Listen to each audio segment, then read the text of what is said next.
now, you're on the threshold of an amazing adventure. Showtime. One, two,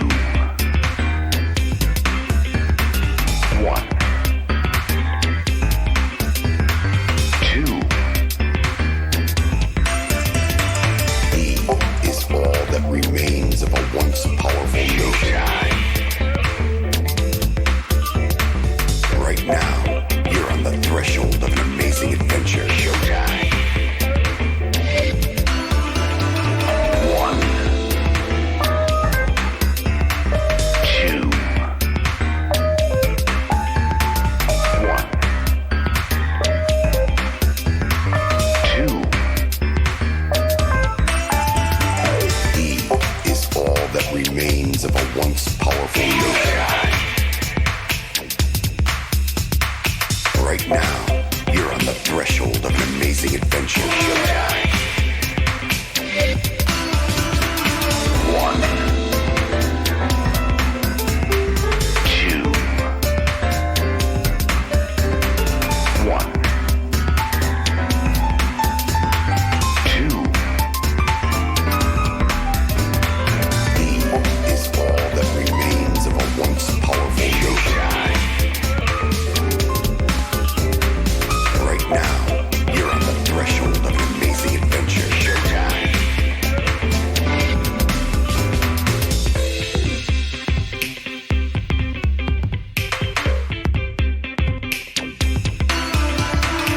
One, two, two, three. Is all that remains of a once powerful showtime. Right now, you're on the threshold of an amazing adventure. Showtime. One, two, one, two. Is all that remains of a once powerful showtime. Right now, you're on the threshold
Hello, hello.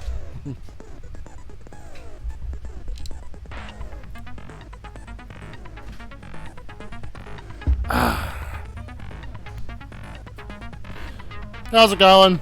Hope I'm sounding okay. Definitely not used to having the audio in my ears. Crank it down just a little bit on my end.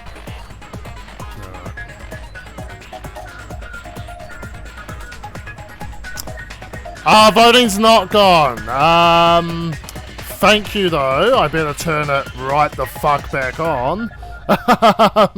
Nah, problems when I'm switching between the Dead by Daylight streams. I turn the voting off. So what's happened is I haven't turned that shit on. So I better rectify that right fucking now. You guys might, once I do it, you guys might want to refresh the stream on your end. And then we'll get into this. Sorry, it's viewer rewards. Channel points. Now I just gotta go and turn them all on one by one. So I don't know if you're seeing this all turn on in real time, probably not.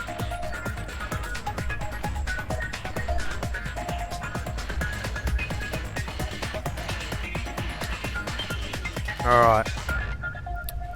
So yeah, with a refresh or something, voting should be back on. It's decided. It's decided. Alright. Sweet. Alright, so I guess we'll just start getting into the evidence here. And with it, the class trial. So, review my handy dandy handbook.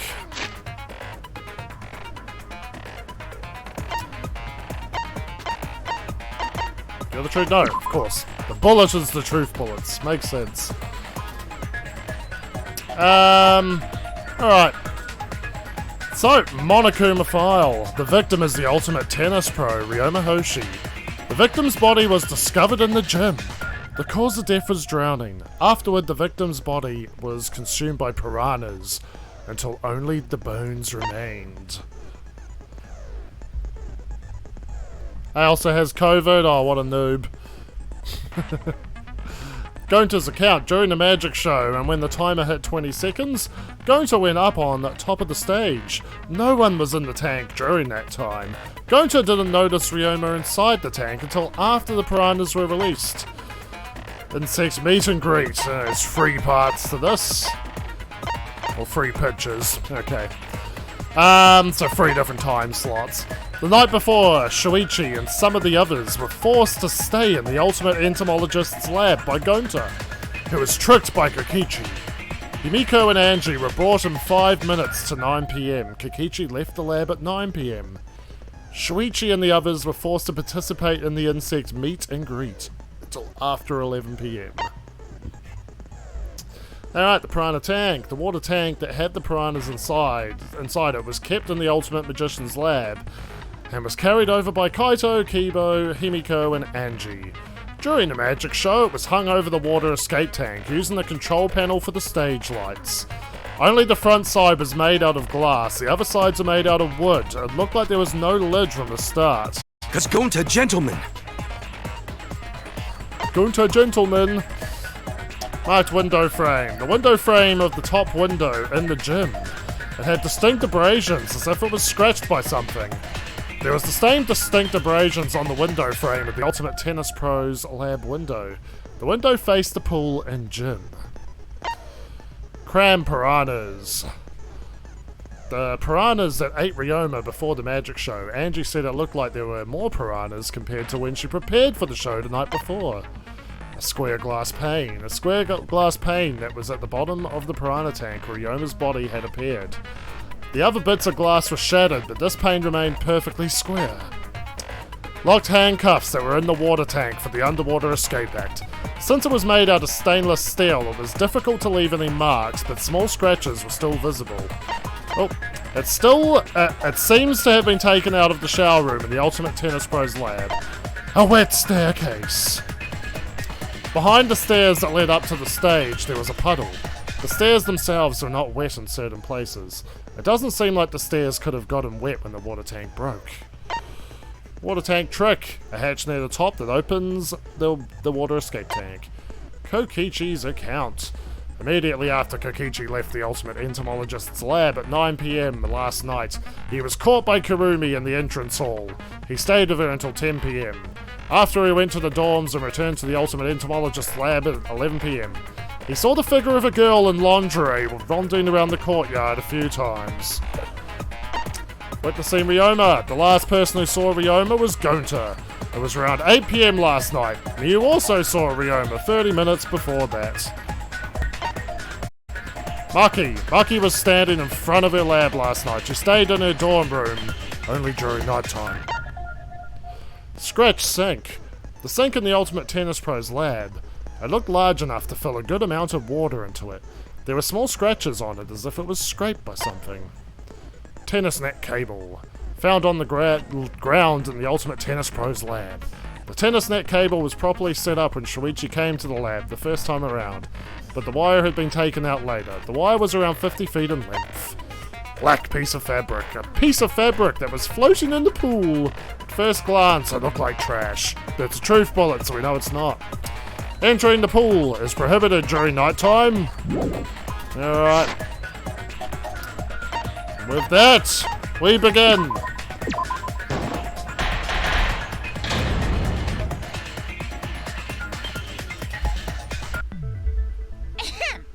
Now then, let's begin with the basic explanation. During the trial, you'll also refuse.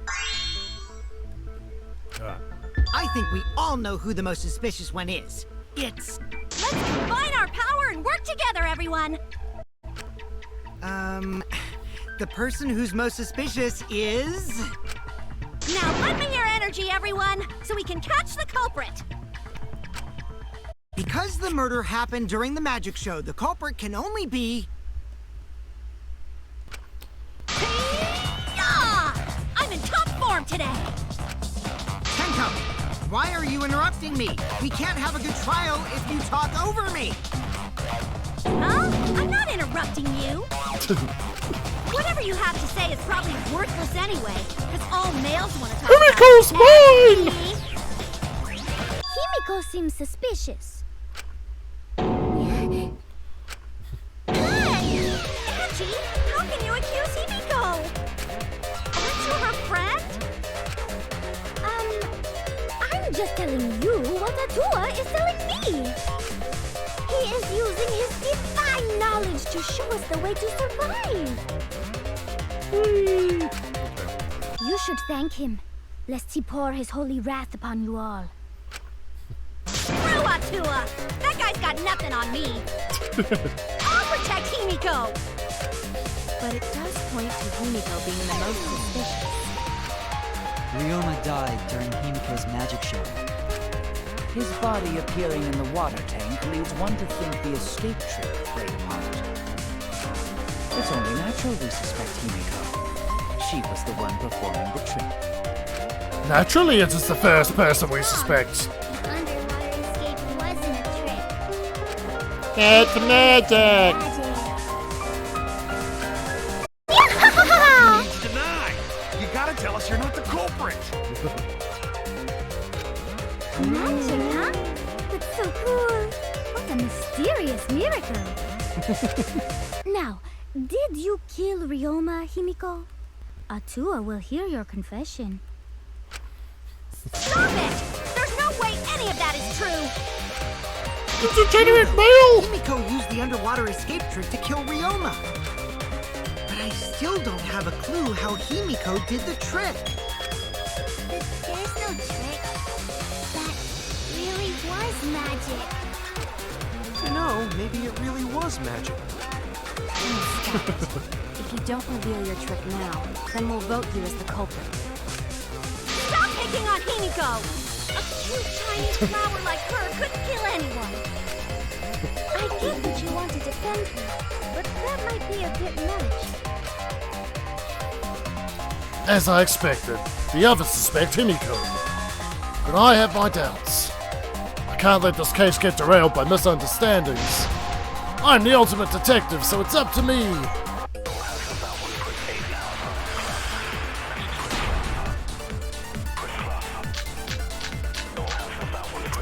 Alrighty. Tua has blessed me with an epiphany. The culprit used the underwater escape trick to pull off a sneaky switcheroo with Ryoma. After that, the time ran out. The tank above Ryoma opened and piranhas came pouring out. And he was eaten alive. Eaten to bone by piranhas. Savage way to go. No, that's wrong. It was magic. The underwater escape was no trick, it's magic. We heard you the first time, Titless. No one cares. Titless. Ryoma's body was eaten by the piranhas that fell into the tank. Tua has So- blessed me with an epiphany. The culprit Okay. What's the name? Cause of death is drowning. Okay. used the underwater escape trick to pull off a sneaky... Time ran out. The tank above Ryoma opened, piranhas came pouring out. And he was eaten alive. No, he was not alive. He was dead. Because he was drowned. There we go. Alright. No, Ryoma's death was not caused by the piranhas. Fucking Shuichi's theme. The Monokuma file indicates Well, it sounds like the getting cause of buzzy. death is drowning. So it wasn't the piranhas then. Ooh, I see. I haven't checked the Monokuma file yet, so that's news to me. You lying little brat. Telling lies is what turns you into a degenerate male. So what? Ryoma drowned, Himiko changed places with him, and then the piranhas ate him, right? No, Himiko only had 60 seconds to escape from the tank. Even if they changed places at the start of the show, that's insufficient time to drown someone. If that is the case, then when did he drown? When did Ryoma drown? It was obviously before the show started. That's it! Ryoma was already drowned before the show started. Agreed. Do you now?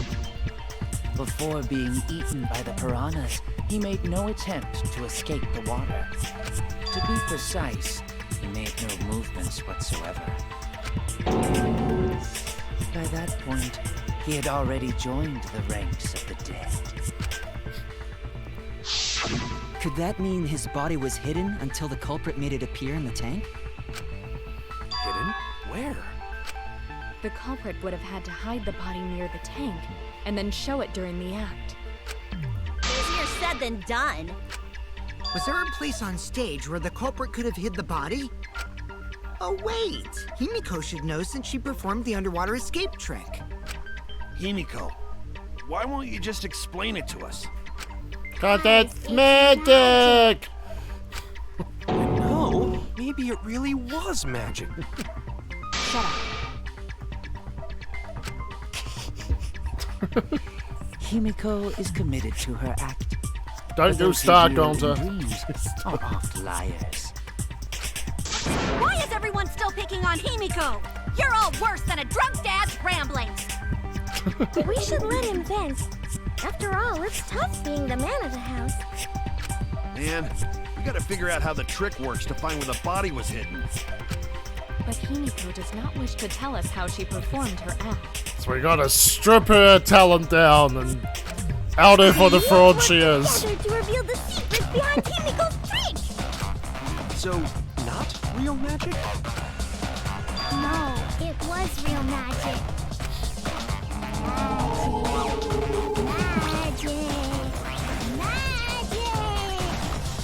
No!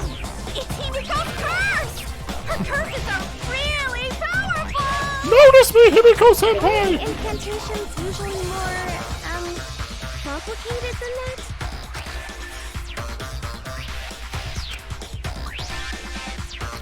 Alright, so we need to figure out how she performed the trick. If we can't, then this case is going nowhere.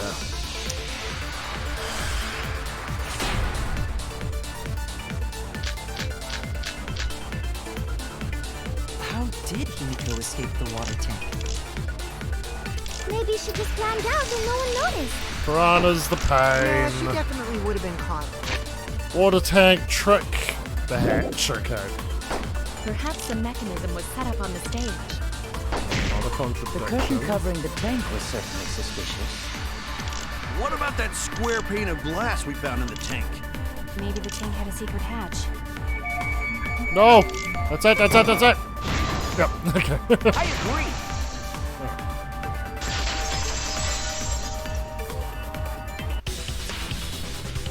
Maki is correct.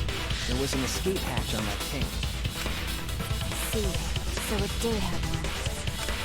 That's right. I discovered a similar tank in Himiko's lab. There was a panel on the side that could open. That was her escape. Mind over strength! Degenerate male! Notice my soundboard ain't working. No! Your logic is all wrong, Shuichi. It's working on my end, but I see it's not coming through on the Twitch end. What do you mean? Oh well. And you don't even know why you're wrong either. Typical degenerate male. I'll smash in your face with my fists of hot burning steel!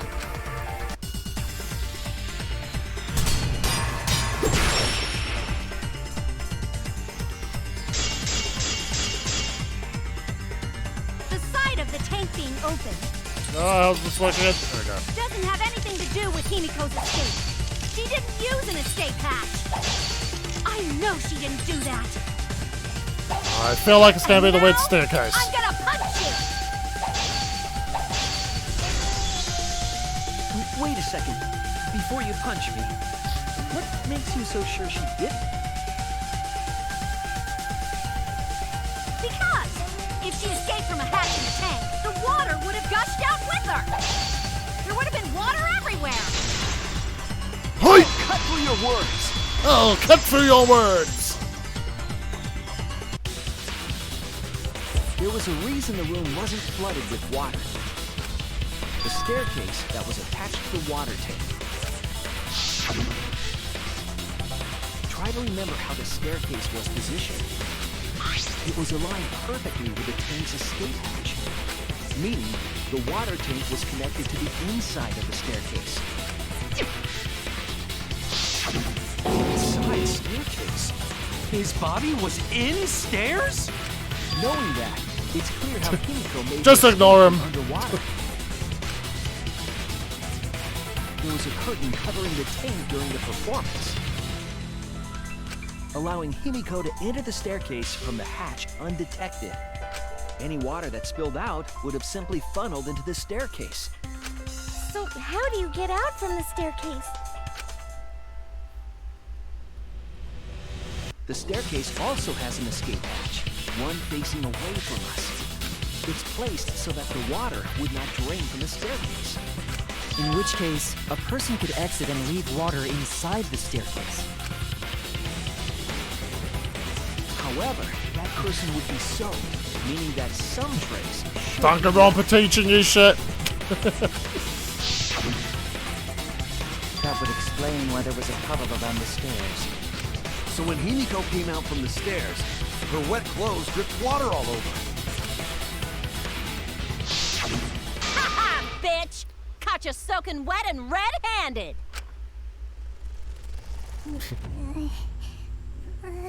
What's up, Doc? Judging from Himiko's reaction, you hit it right on the bullseye. But Himiko's clothes should have been wet when she left the water tank. Fucking Tenko, just always in stance. Behold the magnificent underwater escape. Then she got interrupted. Her clothes were definitely not wet. That's because my underwater escape wasn't a trick. It was magic. No, magic had nothing to do with why her clothes went wet. She changed her uniform. That's it! It's because she changed her uniform. The dormitory is stocked with uniforms. Did you hide one behind the stage in advance? I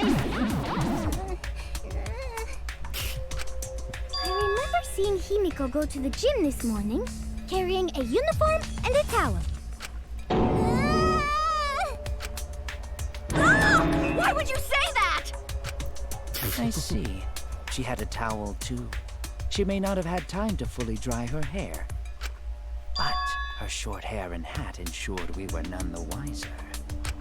Himiko can't get wet, because her body repels water. Huh? Like a duck? Himiko, come on. Give it up already. Fine. You win. It's just like you said. The water tank and staircase both have mechanisms. So I was correct. You almost feel bad for her. That doesn't mean I use them. It was magic! I used my magic. Almost feel bad, then she goes back to the Dropped on denial. your head as a kid. Now that we understand how the trick was performed, let us move on. Yes, let us proceed. Where did the culprit hide Ryoma's Is body? everyone taking the magic, the magic behind her talons and just fucking putting a bullet in its fucking head right in front of her? From our discussion earlier, They're dragging it out, beating the crap out of it, then putting the fucking bullet in its mouth. Right in front of That's her. where Himiko would escape from, right? So Himiko went in the stairs with the body? What kind of kicky shit is she into? That seems unlikely. There isn't enough space for 2 people to fit in there. Yeah, the stairs are pretty cramped.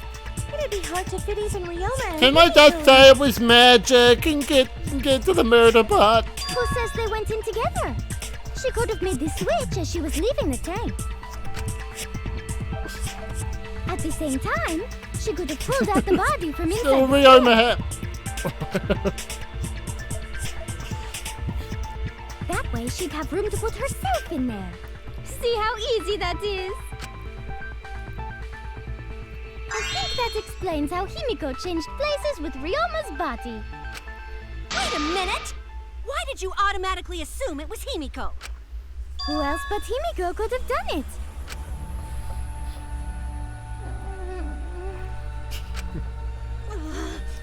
Angie, you spent more time with Himiko than any of us, so why are you accusing her?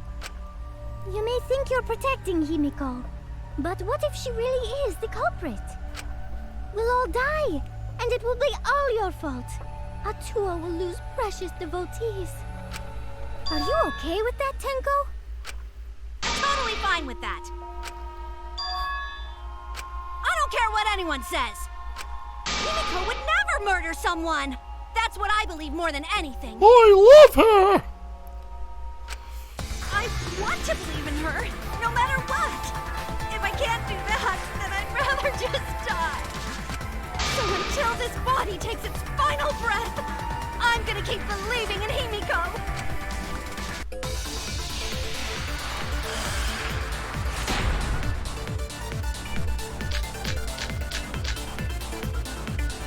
The only one who could have switched out Ryoma's body is Himiko herself.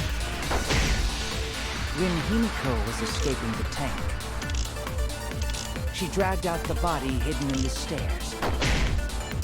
It's definitely going to his account because he climbed on top of the tank. Switched places with it. Are you telling me you saw that happen? no one could have seen that. It would have occurred in the middle of the show, when the tank was covered with a curtain. So basically, no one saw anything. Wrong again, Kokichi.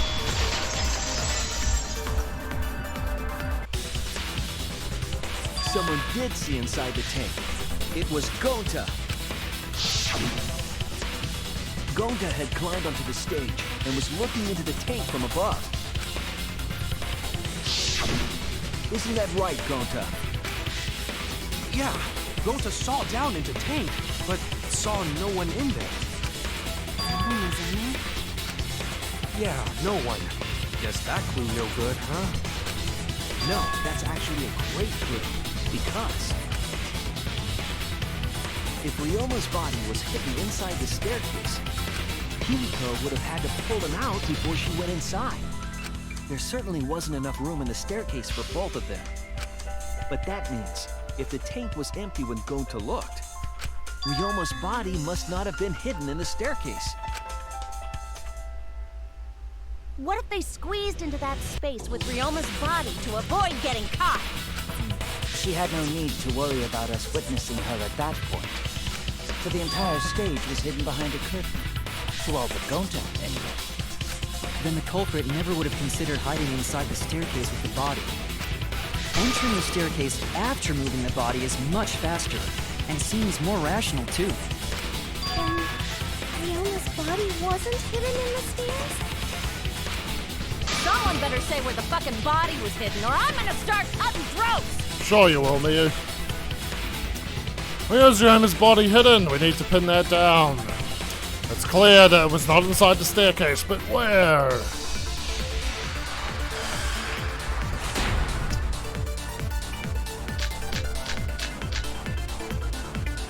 Where were you hiding Ryoma's body?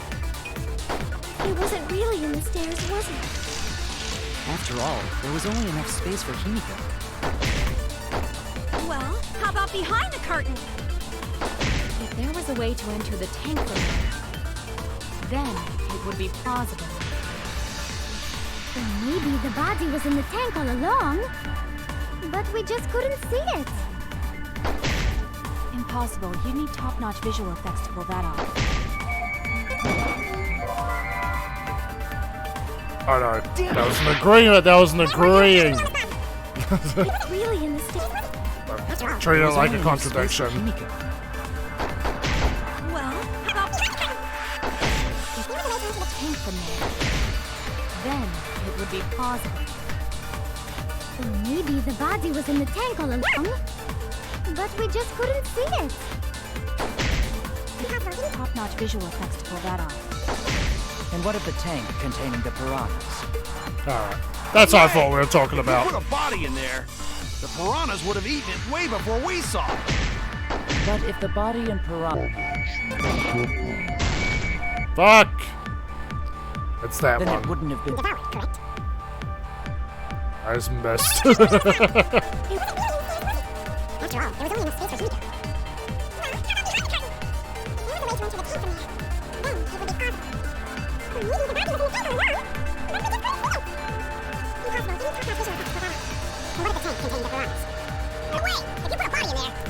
You can't put a bag in there! But if the body... I agree. Consent! Kyo's hypothesis is correct. The body and the piranhas were separated. This was accomplished using the square glass pane found in the tank. Just as I thought. Using that glass pane as a divider, a safe space could be created in the tank. It is in such a space that the body could be stored, separated from the piranhas. That means Ryoma's body was hidden in the piranha tank the whole time! So Ryoma's body fell into the water tank with the piranhas? Gonta knew it! What is it, Gonta? Gonta was above stage when piranhas fall. That's why Gonta sees something no one else could. When piranhas fell, Gonta sees some big thing fall into water tank with them.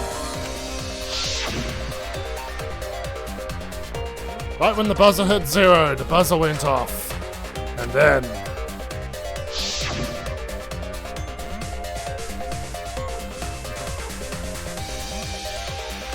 the bottom of the suspended tank swung open and the murky water and shadowy shapes inside fell straight into the water tank Himiko was swimming in.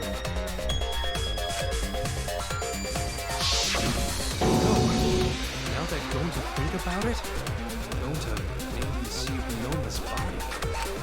When the piranhas dropped from the tank, I thought I saw something bigger drop as well.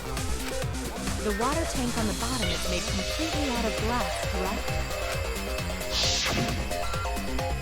You can see what is happening through the glass.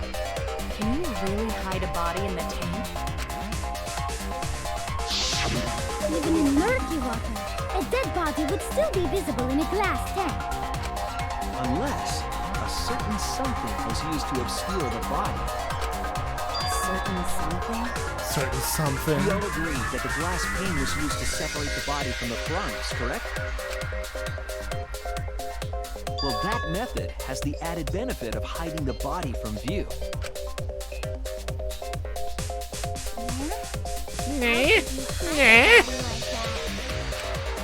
That's with magic!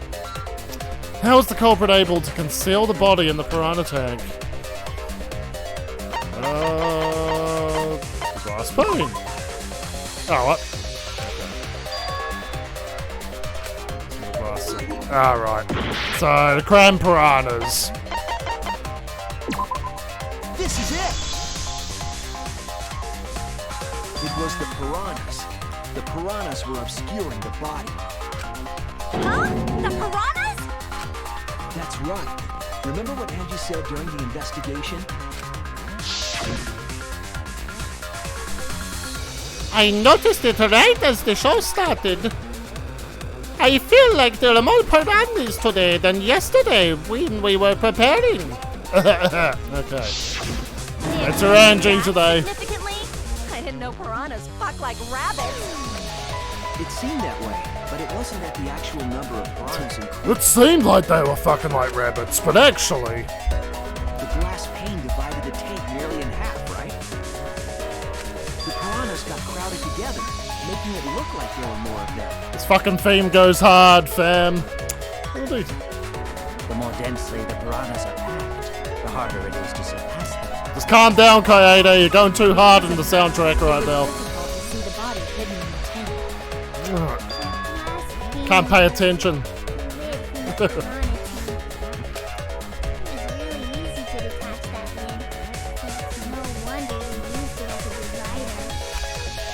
Hey, thanks for telling us that useless detail. What the heck are you saying? That detail was super useful.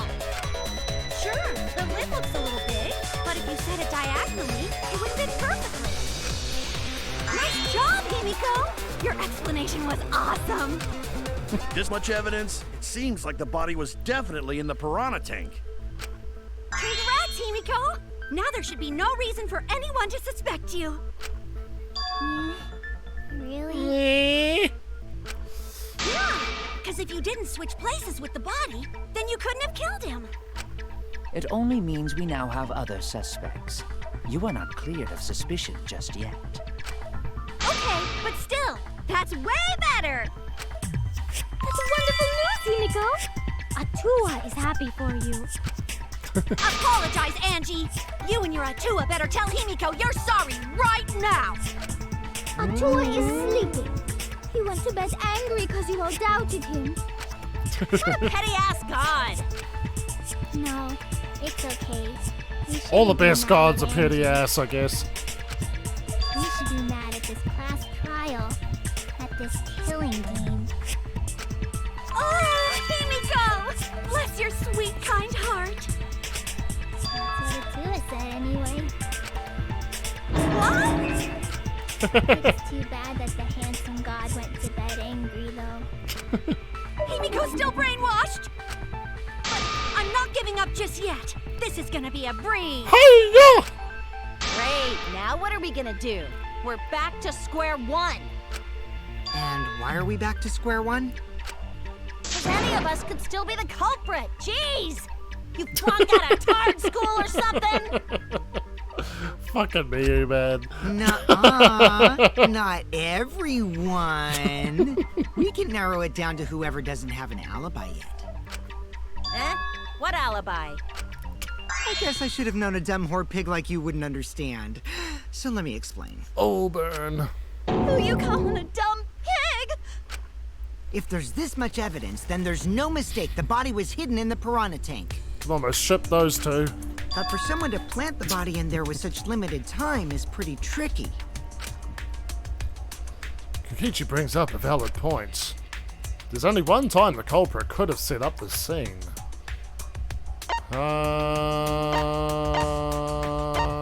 Yesterday before night time? That's it! Yeah. It was done yesterday, before nighttime. Ding, ding, ding! The ultimate detective gets it right again! Wait, how do you know it was before nighttime yesterday? Stop asking me dumbass questions. It could have been solved with the process of elimination. Jeez. Fine. I'll explain it to the itty-bitty pea-brained bitchlet. Shots are being fired this time. First, the gym was closed during nighttime, so no one could have entered. If you try to enter the gym at night, it'll go off. You talking about my butthole?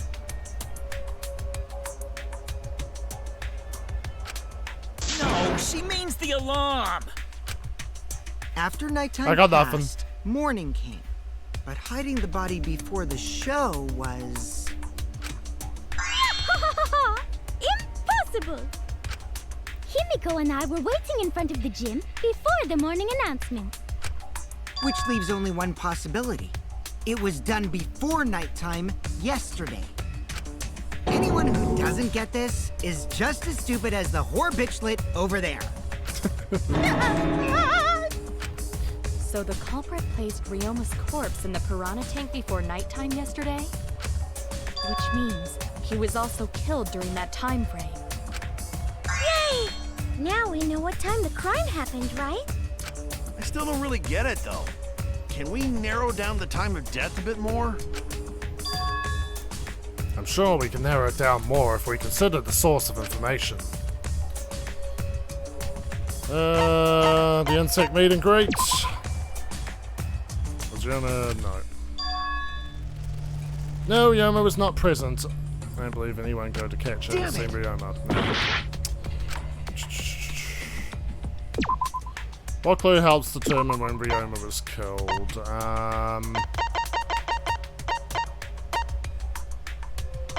Was it Kokichi who saw people? Alright. Nope. Okay. Yeah, I saw a suspicious woman, but I'm pretty sure it's got nothing to do with Ryoma. Oh no! If I saw her, okay, I should read more of it. Alright. What clue helps determine when he was killed? Couldn't be that. I'm actually running out of time.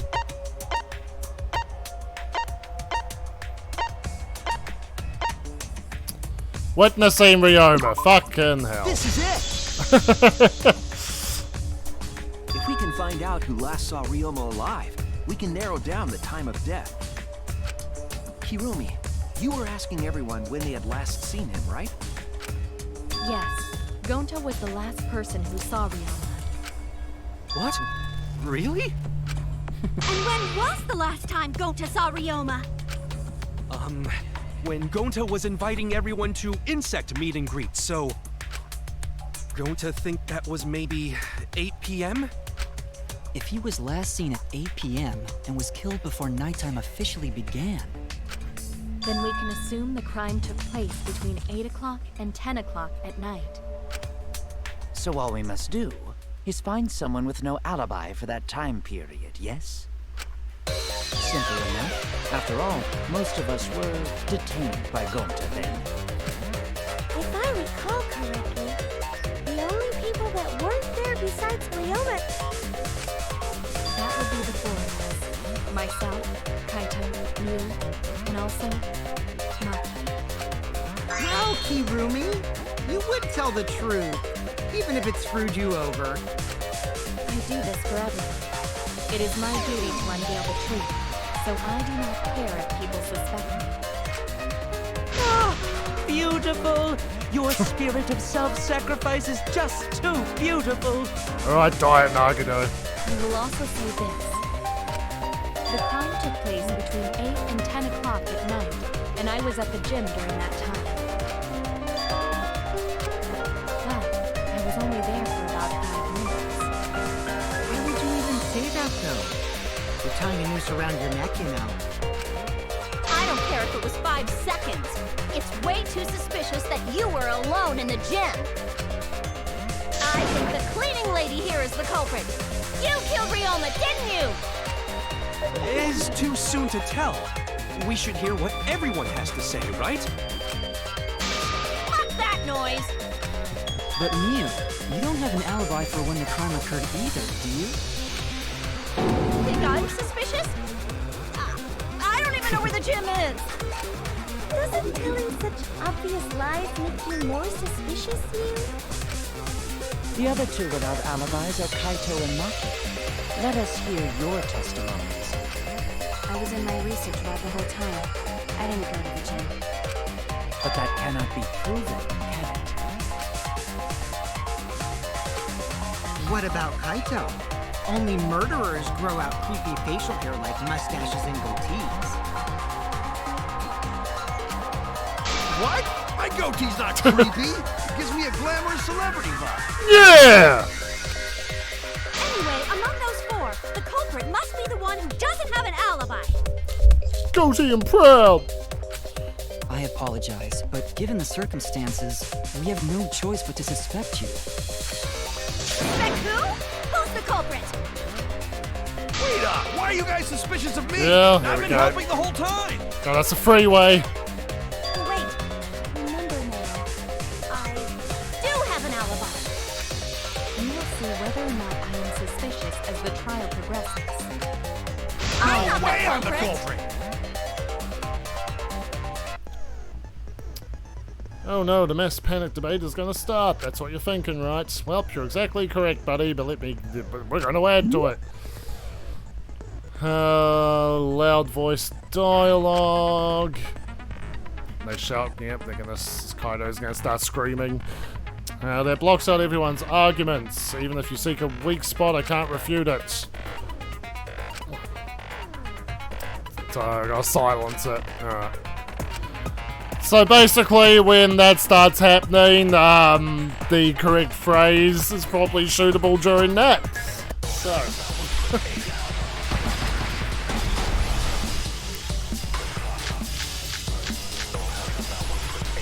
I'm running away from Gota. What is your alibi? Hiding in the classroom. When I was running from I even tried hiding in the girls' bathroom. things got a little heated to catch my breath. What's Maki's alibi? And right before nighttime, I got tired and fell asleep. Did you really leave the gym at 9 p.m.? Are you these sure guys you are- did not stay What? at the gym? No, in my own room. Jeez. I just kind of shooting shit. It definitely wasn't that. Okay. So, whatever these guys are talking about. What is your alibi? Hiding in the classroom. When I was running from I even tried hiding in the others girls' were with bathroom. things got a little heated to catch my until they breath. left the dungeon. What's Maki's alibi? And right before nighttime, I got tired and fell asleep. Did you really leave the gym at 9 p.m.? Are you sure you did not stay at the gym? No, in my own room.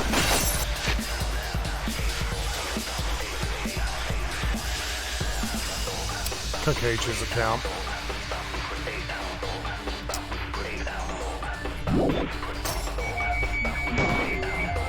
Damn it! I was running away from Gota.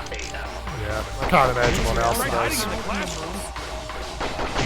When I was running from I even tried hiding in the girls' bathroom.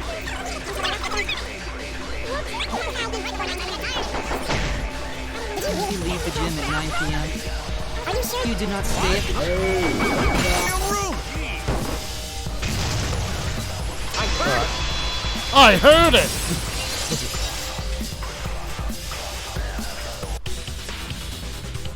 No, I think Hirumi is telling the truth. Kokichi's story proves it. Right when I got to the entrance hall, Kirumi spotted me. That was right after I left Gonza's lab, so it was right around 9 p.m. She started throwing questions at me, left and right, asking if I was up to no good. She just kept talking, then finally let me go at 10 p.m. when nighttime rolled around. A whole hour. Well, only the first half hour was a lecture, then we played tag for the other half. Kokichi met Kirumi at 9 p.m., and they were together until nighttime. Gonta went to the gym to catch Himiko and Angie 5 minutes before 9 o'clock. After I left Gonta's lab, I ran into Kirumi. I'm pretty sure Kirumi stayed at the gym 5 minutes till 9 o'clock. This information could have been told to us beforehand. Now, Kokichi is just like the little gremlin. Sorry, forgot. I definitely didn't keep it a secret to make the trial more interesting. Of course you didn't. Forgot? It seems far more plausible that you were telling another lie. Unlike robots, we meatbags can't pull out our memories from our hard drive. Was that supposed to offend me? Your irrationality fills me with pity. If I am the culprit, that would mean I killed Ryoma within 5 minutes, transported him to the gym, and hid him in the piranha tank. This seems highly unlikely. If you called Ryoma out to the gym and killed him there, you wouldn't need to move him. All you would have to do is hide him in the piranha tank. Gonta was in the midst of heading to the gym to capture Angie. Are you claiming I took advantage of that and called Ryoma for a rendezvous at the gym? That would be pretty difficult. We should probably look at other possibilities. Maybe someone snuck into the gym while Kirumi and I were busy talking. The only ones capable of that are the other 3 with no alibis. Mew, Kaito, and Maki! Ah, you're including me too? But there's actually one person we can rule out of the suspects list. Right? There's one person who's totally not suspicious. Say who it is already. One person can be eliminated as a suspect, according to Kokichi. Must be talking about the figure he saw. Alright. The key to that fact lies in Kokichi Gonta and Miyu's statements. According to what we know, the figure Kokichi saw must be... Miyu. That's it! The secret female You're weapon. talking about Mew, right? What? You? Yeah, you can take her off the list. She actually has an alibi. Booyah! Suck it, nerds! Wait a sec. Since when does she have an alibi? If you compare everyone's statements, there's no other possibility. Oh yeah! I did see something odd while Kirumi was lecturing me. Something odd. I saw a half-naked girl wandering around the courtyard in her underwear. It was too dark for me to make out who it was. I saw her walk around for a bit. A girl walking around half naked? Who else could it be but the horny exhibitionist Mew? We can't just jump to conclusions like that. He just saw a shadow, right? That could have been anyone walking around in women's underwear. Even me. I like doing that! That'd be a whole different issue. No, it's Mew, without a doubt. You and Gonta's statements prove it. Oh, Gonta see Mew. But Gonta's face get red hot. So Gonta no could bring her. Your face got hot? You mean you were hot on her trail, right? No, she used her, what she call it, secret woman weapon, and then... oh well. I had to use my secret woman weapon, and let's just leave it at that. I see. It sounds like Gonta got an eye for him. What? Why the heck were you in your underwear, Mew? Well, because, I'm pretty stacked, so... I figured I'd take my clothes off so Gonta would be too flustered to touch me. That's my story, and I'm sticking to it, you cockroaches! Anyway, I think the blood rushed to both of Gonta's heads because he got super embarrassed. Just fucking Gonta. Oh! Mew was in her underwear, and Gonta got weird feeling. Weird feeling like when he watched Bug So, movie. Gonta ran away. Well, when you got the body of a goddess, it's only natural to want to flaunt it. I show my panties to the boys all the time. course And I you do. mean all the time. So you're welcome, Gonta. Think of me during your next tug session. Most of that was unintelligible nonsense, but it would seem that Mew has an actual alibi. Yep, it took a while, but at least we got everyone's alibis cleared up. We should remember all of this in case we need to recall these events again.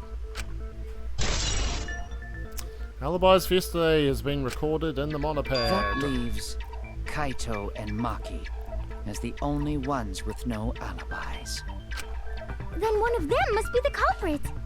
But which one, I wonder? Eeny, meeny, miny, mo. Catch the culprit by its...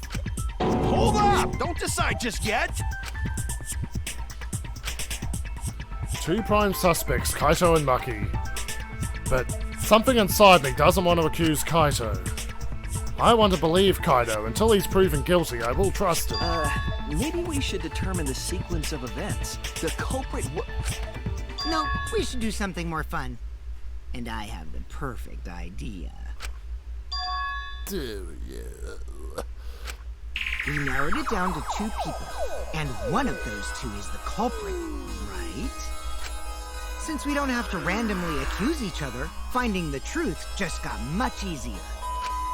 So let's find the truth with a more effective method. And what is this effective method? If one of them is the culprit, then the innocent one should know who the guilty one is. Yeah? Because if you know you're not the culprit, then you can just accuse the other person. Yes, that is true. Which means there is one person among us who definitely knows who the culprit is. To that someone who knows, do your best to convince us. Work harder. Work harder? Have the two argue for their innocence. That's how we'll decide our culprit. Even if we did that, wouldn't they just pass the blame back and forth? And... Huh? You guys talk about cooperation and teamwork, but you're all afraid. You're too scared to point your fingers at others, so you hide behind the word trust. How do you expect to find the culprit when you're all worried about each other's feelings? Friendship. If you're planning to expose a liar, then you have to corner them psychologically. Only then will they reveal their true self as a liar, hiding beneath a layer of deceit! If we want to find the liar, I suggest that the two suspects argue against each other. No more pointless deductions. All we need is for them to fight for their lives. Let's list an argument that's totally not boring but super fun! Look into the culprit in their lives. When we find a contradiction, we'll scare the culprit until they screw up! That's how a true class trial works. Right, Monokuma? A development like that would liven things up a bit. Yep, I totes agree. You're agreeing with Monokuma? Just whose side are you on? I'm on your side. I don't want to die either, you know. That's why we need to take this seriously. Hot debate to smoke out the light. And how do you expect us to start this? If you guys need some help getting started, I can give out the first topic. Our first topic is this! Ta-da! Not just any cup spat, but the one given to our latest victim, Ryoma. Just getting the BRB back. When we started investigating, I went straight to his room to borrow it.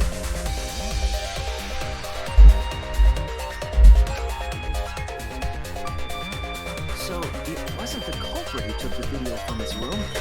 It was you.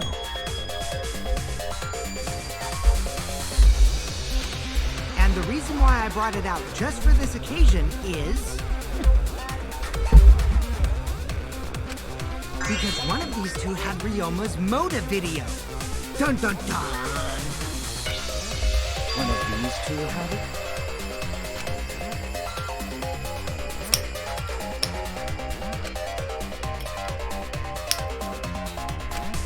Let me open my beer figure that again. out, we need to know who this motive video belongs to. Take a guess, everyone. Whose motive video did Ryoma have? The motive video that Ryoma had, was it Kaido's or Maki's? I should know the answer. I guess Maki? That's it! It was Maki's motive video, right? Oh, how did you ever guess? Ooh, I know! It's because the motive video that you have belongs to Kaito. Process of elimination wins again. The obvious answer was Maki, right? Is that true, Shuichi? Yes, you're right. And what about that? Just because Ryoma had my motive video, that doesn't make me the culprit. You said something! This is how a debate should be. I only brought up the motive video to make you talk. Excuse me? Okay, now that we got the party rolling, let's get you and Kaito ready to argue. Remember, if you're not the culprit, then that means the other one is. Got that? Let's start this extreme death debate. Tear up the other's lies, rip each other apart. Wait just a minute. What are you trying to... Quit screwing around! We don't need to debate who's a culprit! I'm not the culprit! That's for sure. Which means... Kaito, wait. Maybe Kokichi is wrong. Maybe he... Maki isn't the culprit either! What? Huh? Really? You're saying neither of you are the culprit? In defense mode. Haven't said that in a What while. would be the point of this whole debate? Who cares about that? All I know is that neither me or Maki are the culprit. It's just a hunch I've got. Hunch? Are you being serious? You do know all our lives are on the line here, right? And you're betting our lives on just a hunch? You don't get it. This isn't just any hunch. This is an official hunch from the Kaito Momota, Luminary of the Stars. This is a hunch from that anime guy. Yes, that's one. How illogical. This is even more difficult to comprehend than Kokichi's antics. You're totally not serious. You can't be that stupid, right? No, he might actually be that stupid. Damn idiot! A two-a-damned idiot! Hey, don't call me an idiot. Anyway, me and Maki aren't the culprit. There's no doubt about it.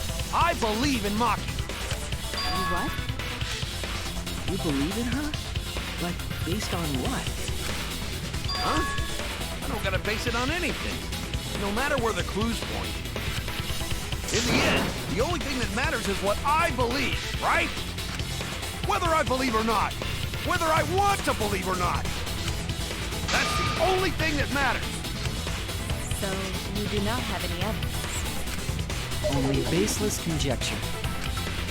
But I totally get where he's coming from, because I want to believe in Himiko too. Want to believe, huh? Yeah, I think I understand Wanting to that. believe in someone is a beautiful act, yes. However, it is a sentiment that has no place in a class trial. He's an idiot after all. It's okay to be idiot, as long as you believe in people. Guys, I said don't call me an idiot. It really hurts my feelings. We've already got an idiot. We don't need two. Yeah, it's true. It's not what a class trial is about. You're supposed to think logically. You can't let your feelings get into it. It's absurdity. Total absurdity. But then again, that absurdity saved me before, right? Why? Why do you trust me, Kaito? There's a chance that I'm the cult. I believe in you because I want to. Do I need a reason other than that? What? Isn't that why you believed in Kaede? I mean, sure, I might get betrayed in the end, but if I worry about that, I won't be able to believe in people I want to believe in. If I can trust my logic, maybe I should trust Kaito's feelings too.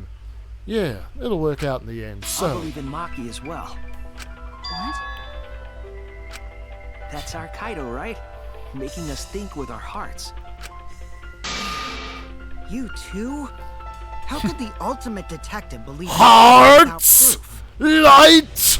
But there's no proof linking Maki or Kaido. Doors of darkness! I believe in innocent until proven guilty. For now, they are innocent. Right on, Shuichi. I knew I picked a good sidekick. And by the way, I might be the ultimate detective, but I'm in training. I told you that, didn't I? I'm just an apprentice, not a real detective. Makes more sense if I was called super high school level detective, but we're playing in Get English. closer to the truth without suspecting either of them. Unless you have evidence to the contrary, these two will remain suspects. So I just have to turn it around, right? Huh? It's not like I owe that idiot a favor or anything just because he defended me. But that hopeless idiot What may are you have up to, encouraged Angie? me a bit. Right. Seriously, enough's enough. Stop calling me an idiot. What are you trying to say, Maki? I didn't want to say anything. Stop it, but I Angie! can't What are you stay up to? silent forever. Atua! So I'll tell you. Oh, tell us what? Distracting me, Maki's talking. I met up with Ryoma during You're nighttime there being yesterday. ridiculous. What? At nighttime? So Ryoma was still alive at nighttime? I thought the crime took place between 8 and 10 o'clock at night. That's wrong, because I met up with Ryoma during nighttime. If that's true, then we have no basis for suspecting only Kaito and Maki. That's right. Everyone suspected them, because they know have alibis for those times. That means me and Maki aren't suspects anymore. Quit fucking around! You think I'm dumb enough to swallow that line of crap? Yes, this seems too convenient. But why did Maki wait until now to mention it? It's totally obvious! Maki's so desperate that she has to lie.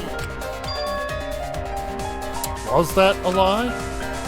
Did Maki lie to us? It's true, we don't have all the facts.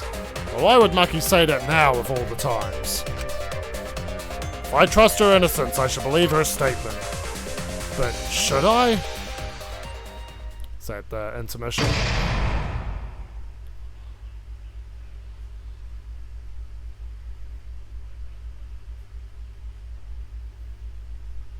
Alrighty, gonna drop into a quick little voter break there for a few minutes.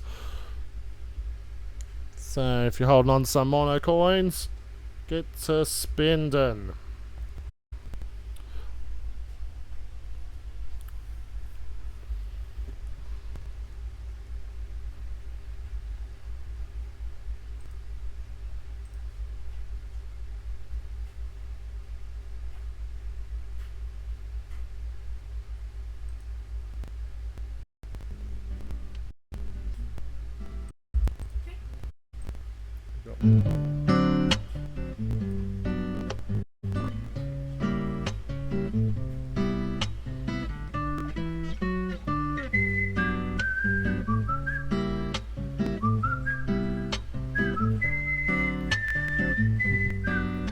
Highlights.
Shall we resume then?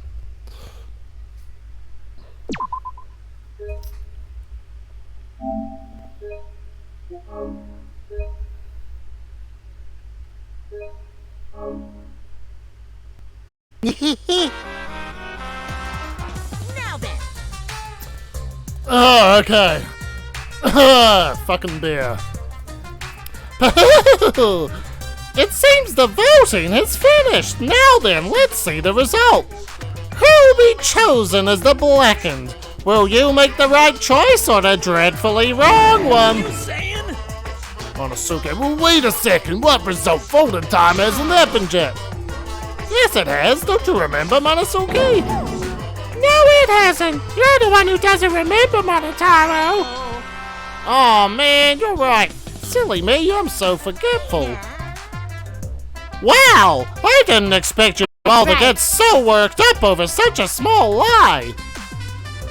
You kids are pretty gullible, huh? Well, anyway, let's just skip this trial and jump ahead to chapter 3. But wait a second, we don't know the culprit yet. Monotaro, yeah, who killed Rantaro? That was chapter 1's case. How can you be this forgetful? Thanks, Bears. My throat is more sore and my brain is smaller for it.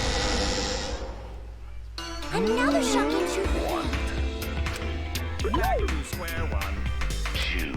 Square one? It's square one. They wouldn't have got eaten by the competition. After that terrible movie, they had no other choice.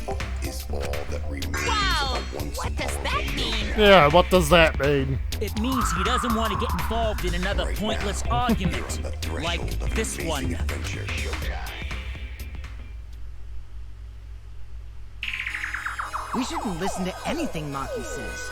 She's just gonna throw out more lies. But if we don't ask her for more details, how will we know for sure?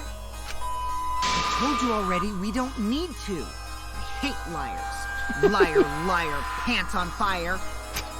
You're one to talk. Maki, just ignore that lying little degenerate. We'll listen to what you have to say. It must have been a little after midnight last night. He visited me at my research lab. He wanted me to show him the motive video that I received. Motive video? If Ryoma came to ask about that, does that mean you had his motive video? As I recall, Ryoma had Maki's motive video, correct? Does this mean you and Ryoma received one another's motive video? I actually didn't check the one I got, so I wouldn't know. Maki admitted earlier that she hadn't checked her Cubs pad. Then why did Ryoma think that Maki had his motive video? If he went around asking at random, he might have asked some people besides mine. He never asked me. He probably never asked you guys either, right? Then, who was it that told Ryoma about his Cubs pad? Who told Ryoma that Maki had his motive video? Would have to be someone who knew who had each pad. Kokichi! It's you! That would be Kokichi. Cubs pads! Gotta catch them all! I even got the pads belonging to the people who aren't here! Now everyone can watch their motive video. So, you saw the motive videos. Did you tell Ryoma that Maki had his? When males get this part, they're either caught in a lie or thinking dirty thoughts. What happened then, Maki? After Ryoma asked you for his motive video? I told Ryoma just to take it from my room. I keep my room unlocked. Oh, Maki, that's super careless. Aren't you scared someone might kill you in your sleep? And then what happened? I don't know what happened after that. I'm not even sure if he saw his motive video. When he asked me, he said that he would show me my motive video in return. But I wasn't interested, so I declined. And that's pretty much it. So So you don't even know if Ryoma saw his motive video? What a bunch of crap. If Maki met with Ryoma at nighttime, that proves he was still alive then. Which means, even though we don't have alibis from 8 to 10, Maki and me aren't suspects. If that story is true. It's true. Then why did you wait until now to bring that up? I didn't say anything until now because I wasn't in the mood to be suspected. Suspected? What for? Hirumi said it earlier. It seems that Ryoma and I had each other's motive videos. And it's pretty fishy, right? So I didn't want to mention it to avoid suspicion. You didn't say anything because you weren't in the mood? It is quite selfish to keep this information hidden because you were not in the mood. Well, whatever. Either way, let's just believe Maki. Oh well, friendship. Those who believe shall be saved. No, we need to wait. There is still more to confirm. Well then, why don't we ask Kokichi? Huh? What now? You never answered my question. Were you the one who told Ryoma that Maki had his motive video? Is that really important? Yes, it is important. Because if Kokichi told Ryoma, it becomes more likely that Ryoma visited Maki during nighttime. I see. Kokichi's response may help corroborate Maki's testimony. Now you understand why I don't want your charade. I want the truth. Well, Kokichi, did you tell Ryoma?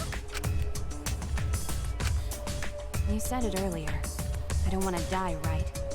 If you really don't want to die, then you better tell us the truth. Here comes the dramatic turnabout. Now I'm the one pressured by Maki. Okay, it's true. I told Ryoma. Just as I thought. That's not a bad thing, right? He wanted to know, so I told him. Have you seen everyone's motive video? No, not yet. I was gonna wait until we hosted like a movie screening party.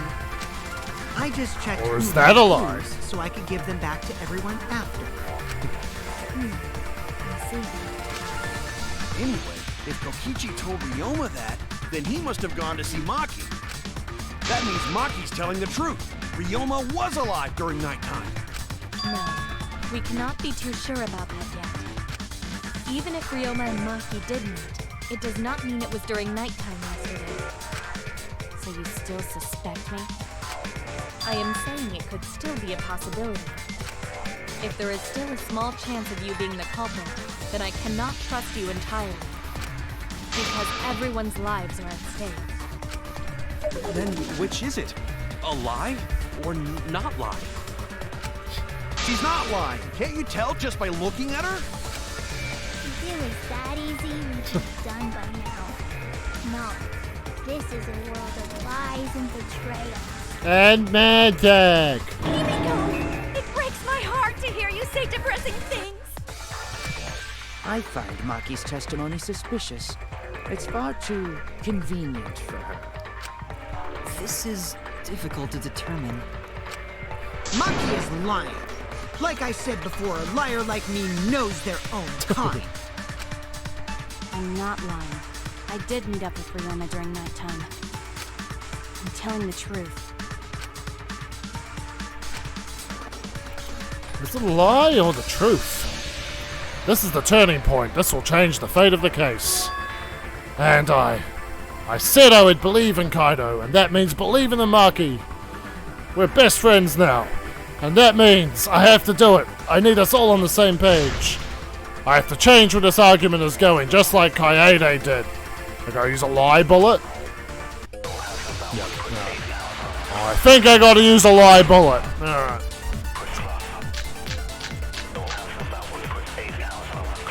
I met with Ryoma the previous night. Maki alone. What a load of crap! Nah, bro, Maki was a me. See Ryoma at night? Yes, I didn't meet with anyone else. Did anyone see those two together? I did. Oh wait, no. I didn't turn into a lie bullet. I met with Ryoma the previous night. What a load of crap! Maki only see Ryoma at night? Yes, I didn't meet with anyone else. Did anyone see those two together? I guess we'll see what the other half of this is Surely they first. would have come forward already. If no one can prove that this meeting took place, then there is no reason to believe your I testimony. think I'm lying and Maki As alone expected, over that. Maki is lying to us. If you can't prove your claim, then it's the same as an outright lie.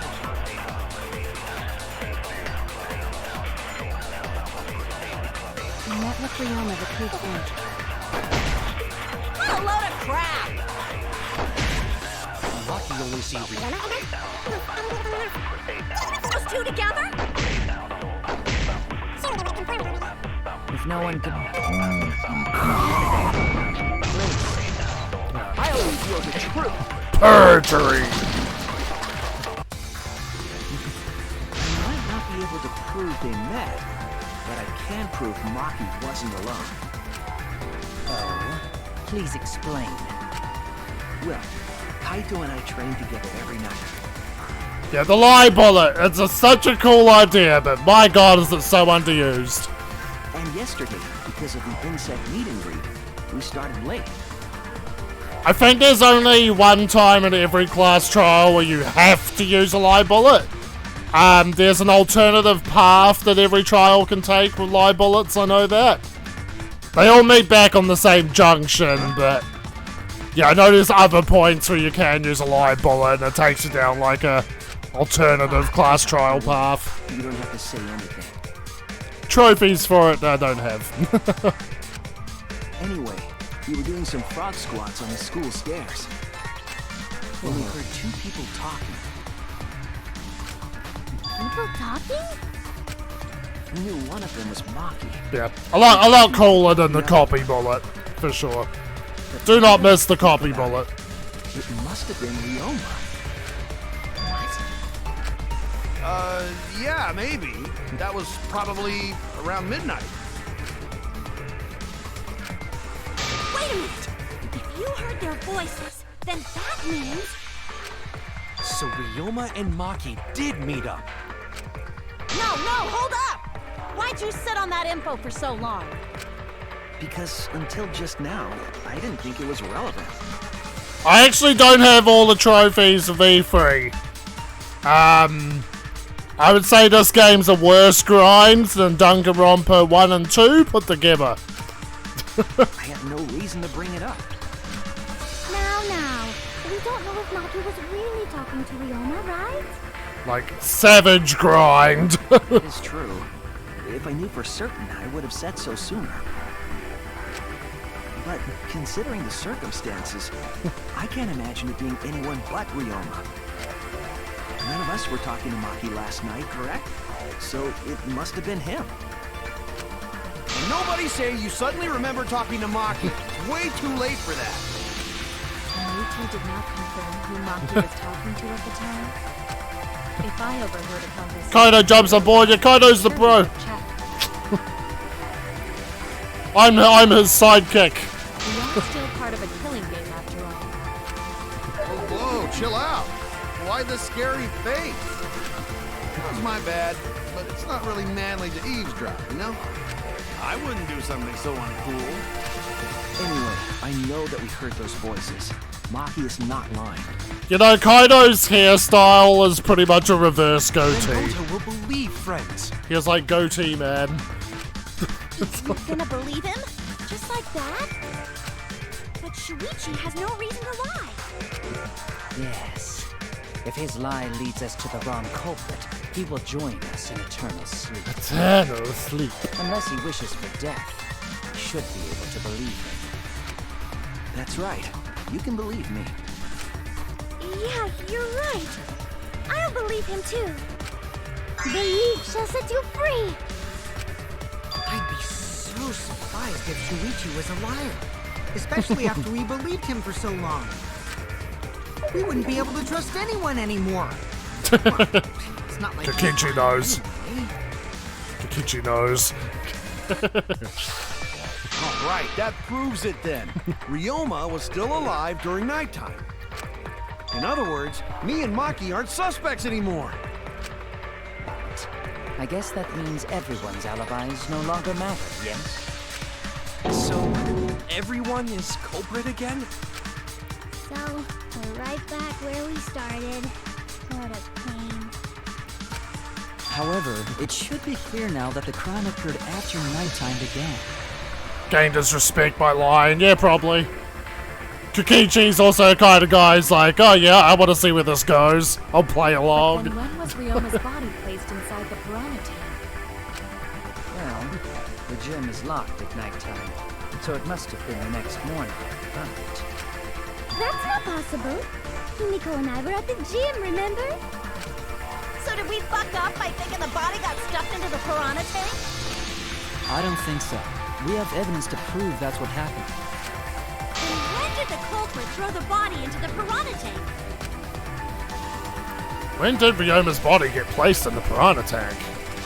Maki was with Ryoma around midnight, so it couldn't have been before nighttime. And if it couldn't have been the morning after, that leaves. The only time they could have done it was during nighttime, huh? Did you forget the gym's not open at nighttime, Dick Cheese? Dick Cheese! Dick cheese? But that's the only possibility, because by morning we were already at the gym. it may be possible they slipped by without... Who's doing it better?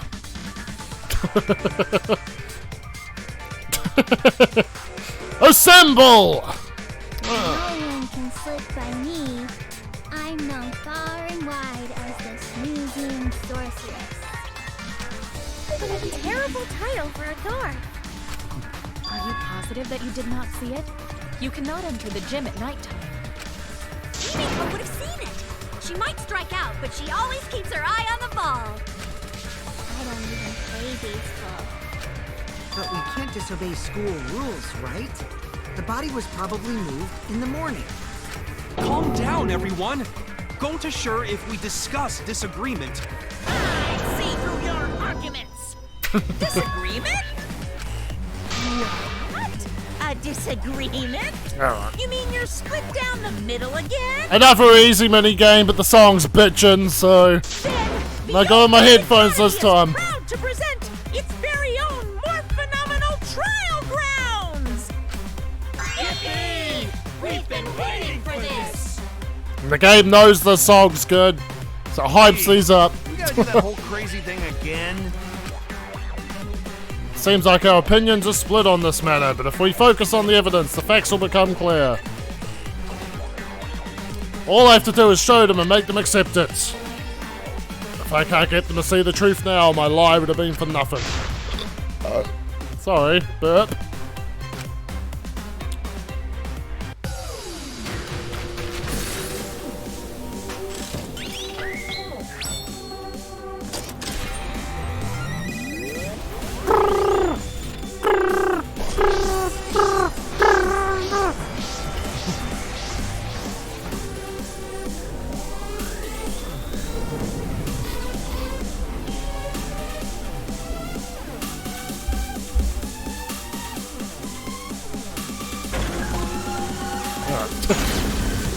Alright, look out for those buzzwords.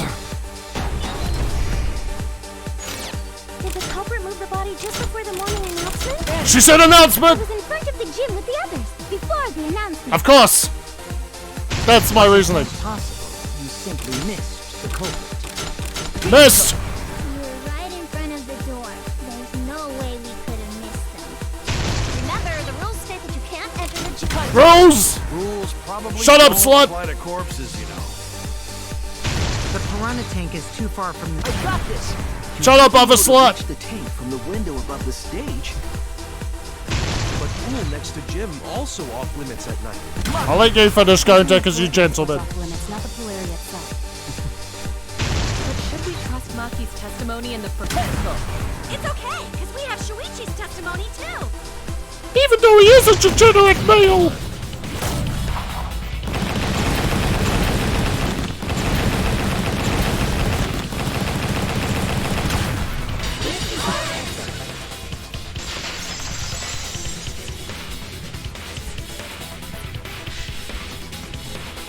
It's true that you cannot enter the gym at nighttime, but a corpse could.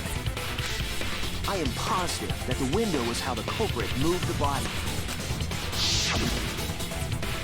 That window's higher than the piranha tank. It's pretty close by. Curtains might have been closed, but the window was open. The whole investigation. That means it was certainly possible to put the body in the piranha tank from the window. However, I'm also positive the pane dividing the piranha tank was set up beforehand. That certainly couldn't be tossed in. It would need to be placed carefully. Even if the culprit were to throw the body from outside the window, the window is far too high. It cannot be reached from the floor. Ryoma was small. Gonta could have chucked him easy. Yes, but Gonta wouldn't do that. Gentlemen not chuck dead bodies. Being a gentleman has nothing to do with it. I know! They used the ladder in the gym! You tested it out while you were investigating, Shuichi. That ladder reached the window, right? So the culprit just needed to put the body through the window to pull it off, right? No, I don't think that method is possible because the ladder couldn't have been used like that in this crime. I can prove it. Doesn't reach the window. That's it! The only reason the ladder reached the window was because it was on the stage. If you used the ladder on the pool side, it would not quite make it. The ladder could barely reach the window when it was on the stage. And there is nothing on the pool side of the gym as tall as the stage. Finally, the ladder was found in the gym, correct? If the culprit used the ladder on the pool side, we wouldn't have found it in the gym. And they couldn't have thrown the ladder back through the window because it's too heavy. Then Gonta used his hard strength to throw the ladder or the body or something. Oh. Gentlemen not throw dead bodies or ladders. The body could not have been thrown in. This dialogue, man. It would need to be placed carefully to prevent the glass pane from shifting. Got it, Musclehead? Even if we injected tons of steroids into you, it'd be impossible. Honestly, and it's not even an exaggeration, but Danganronpa V3 has dialogue that would make Grand Theft Auto blush. Sorry, you're right. You didn't need to apologize, Gonta. How the culprit moved the body from the window. Ha! You guys don't even know that? What a bunch of dimwits. Do you mean tards? Do you have the answer then? But of course. But of Tell course. Shuichi, blow them all away with the truth. Let me step aside while my sidekick does the Actually, work. don't. He doesn't know yet. Alright. The culprit definitely moved the body through the window, but I don't know how. Seriously? Serves you right. You just made a fool out of yourself after acting all high and mighty. Oh, the Tinko face. Dudes just need to That's an shut up emote and now, live. guys. Dudes just need to shut up and take their looks. Okay. What are we gonna do, Shuichi? We gotta figure this out or we're done for. Hey, you gotta do something, Shuichi. I know. I have to do something, but I don't know what to do. I haven't figured that out yet. Damn it, am I really not good enough? Am I? Am I no good as a detective? I can't do this, I can't. I don't think it really matters how the body got into the piranha tank. What? Gonta thinks it matter. We won't know culprit's trick unless we figure out. We're getting sidetracked. It doesn't matter how it was done, just who did it. We shouldn't focus on where we found the body. Instead, we need to focus on where he was killed. Where he was killed? Wouldn't it be more efficient if we focused on the murder scene instead? yes, that's it. We were so caught up in where the body was found. When we should have been thinking about where the murder occurred. Murder scene would definitely have more clues about the culprit. Why didn't anyone realize this yet? That's strange. Perhaps the culprit steered the conversation away from that topic. Then, culprit is someone in this room. No duh. It's important to remember it's not as if everyone here wants us to find the truth. One of us is trying to sabotage this trial. Well then, let's discuss the crime scene to figure out who the culprit is. That's not a bad idea for a robot. The last time I heard such a good idea was when Nino told me to move in with her under the bridge to get out of the pool. Himikawa under the bridge? If we can determine where this all started, we can determine how it ended. Yes, it's much too soon to quit. This trial has only just begun. Thank you, Maki. That was a helpful insight. I can't believe you didn't notice that. I guess that's why you're still an apprentice. Ooh!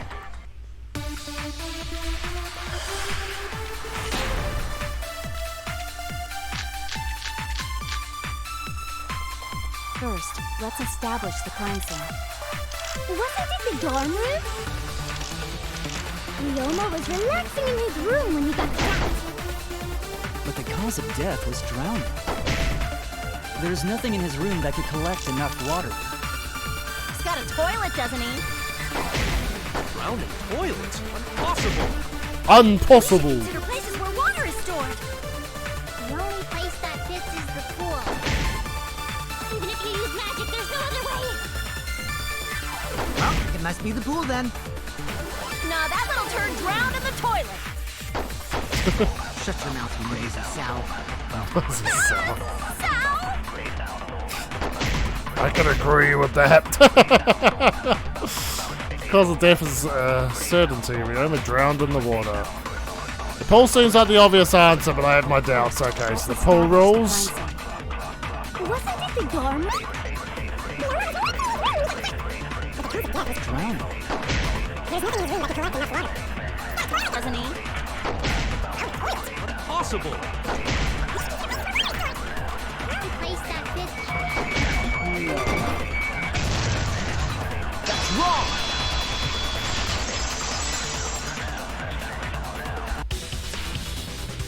The pool could not have been the scene of the murder. Ryoma was killed at nighttime. No swimming is allowed at nighttime, so a living person could not have gone in.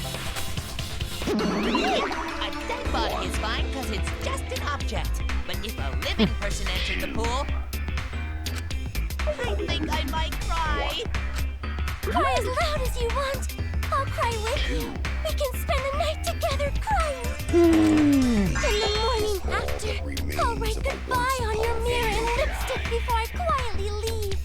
Your siblings. Only after you leave do I realize how much you mean to me. Your siblings. Quit being so gloomy. This is the year of the Jets. Fuck the Patriots. I'm not American. Anyway, we can conclude it's impossible for him to have drowned in the pool. Where was Ryoma killed if not pool? Is there other place where water can be stored? Where was Ryoma killed? I know there's some kind of clue.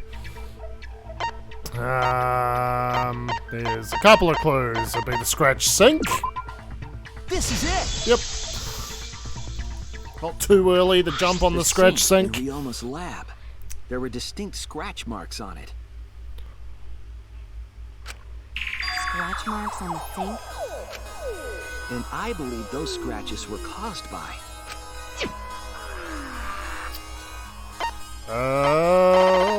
The handcuffs. This is it! Getting some fucking influence back. The handcuffs. They were scratched as well, correct? Oh yeah, sort of looked like they'd been scraped against something. There's also the fact that the handcuffs were from Ryoma's lab. The marks in the sink came from the handcuffs in the same room. The size and shape of the scratches are consistent with the handcuffs, I'm sure. did those handcuffs get from the lab to the water tank? Because Ryoma was wearing them, right? Yes, though they were only visible for a brief moment when Ryoma appeared in the tank.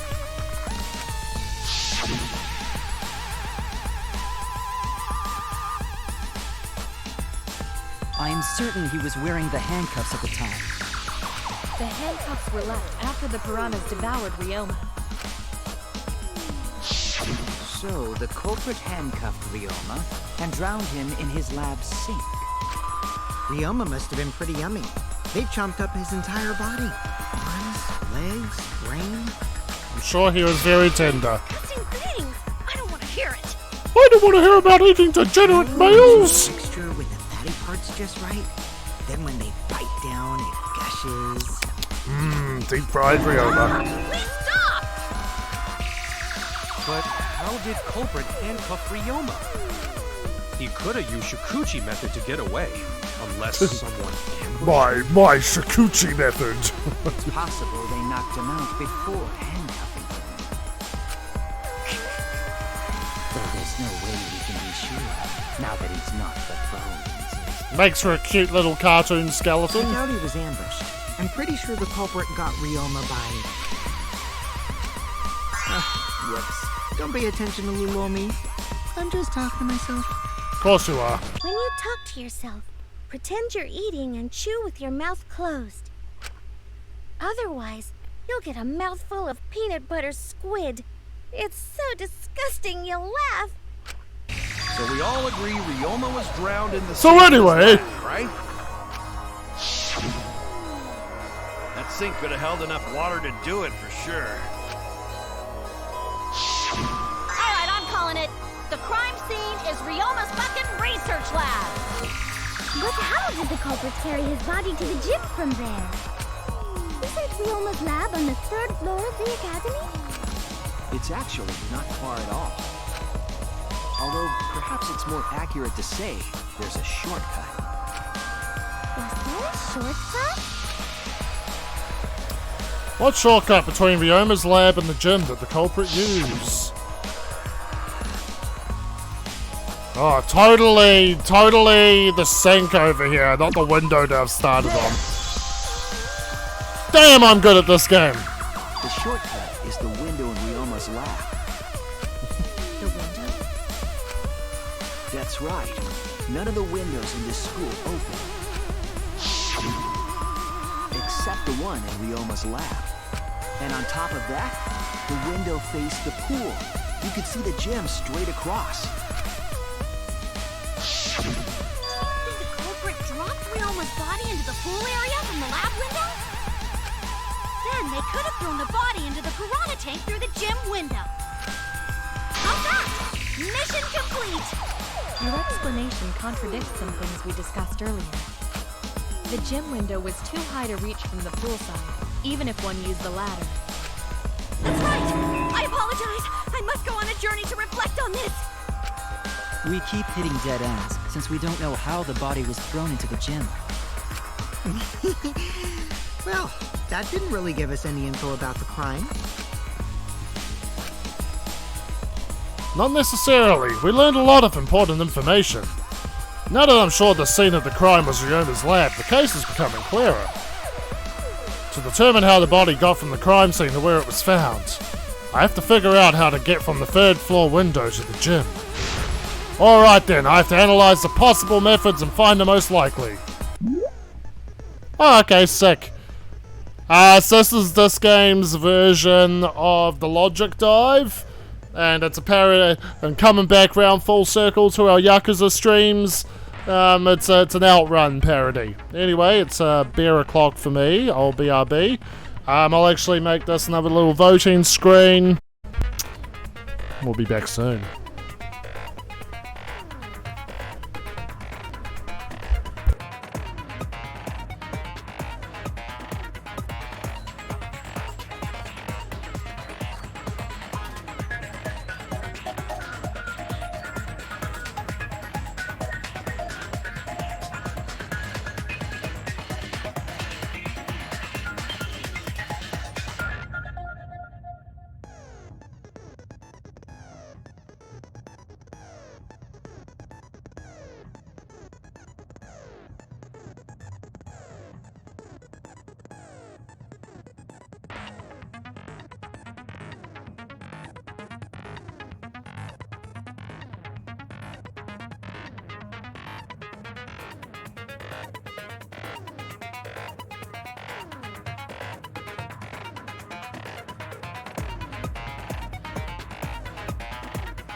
Oh, no votes, eh?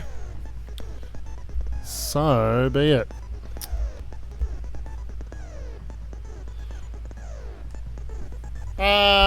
Let's see, I'm pretty sure it's pretty much the same, but it's a driving game. Alright, I've got to collect the leather cubes. Okay. Go to letter cubes. And then once I form the letters, I can answer a question. Now I've got to turn towards the right, escort. Yep, okay. I can use R1 to concentrate my focus energy. Alright.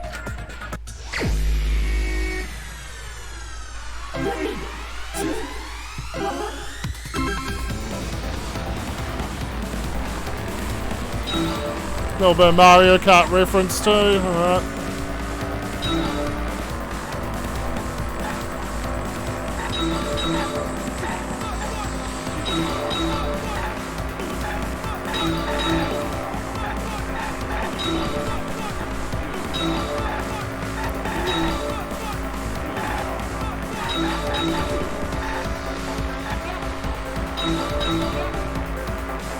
Clap your hands!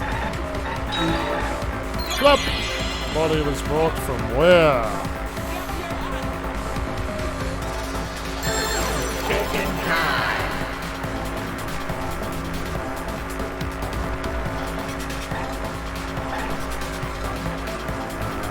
The window.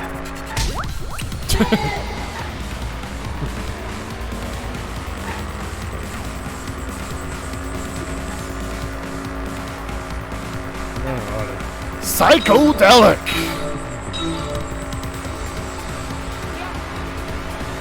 Clap!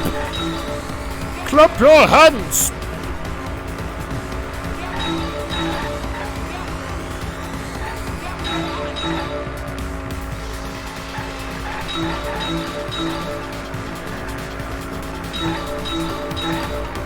What's Angie doing on the fucking sidewalk?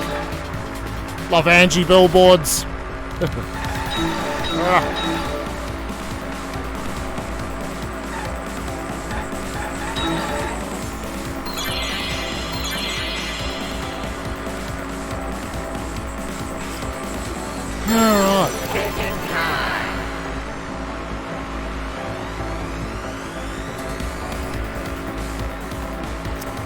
Gym window.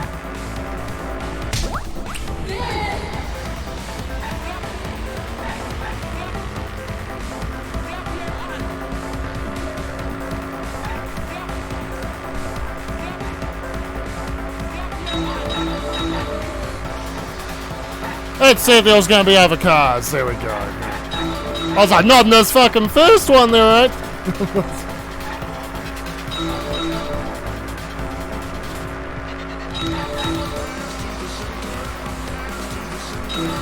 Dance to the center.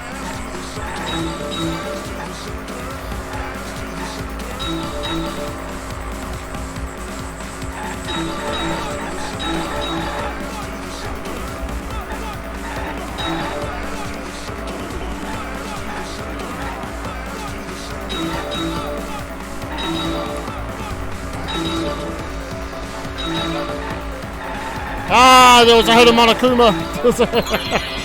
I forgot those are in these. What was moved from the classroom window to the gym window? How was it moved?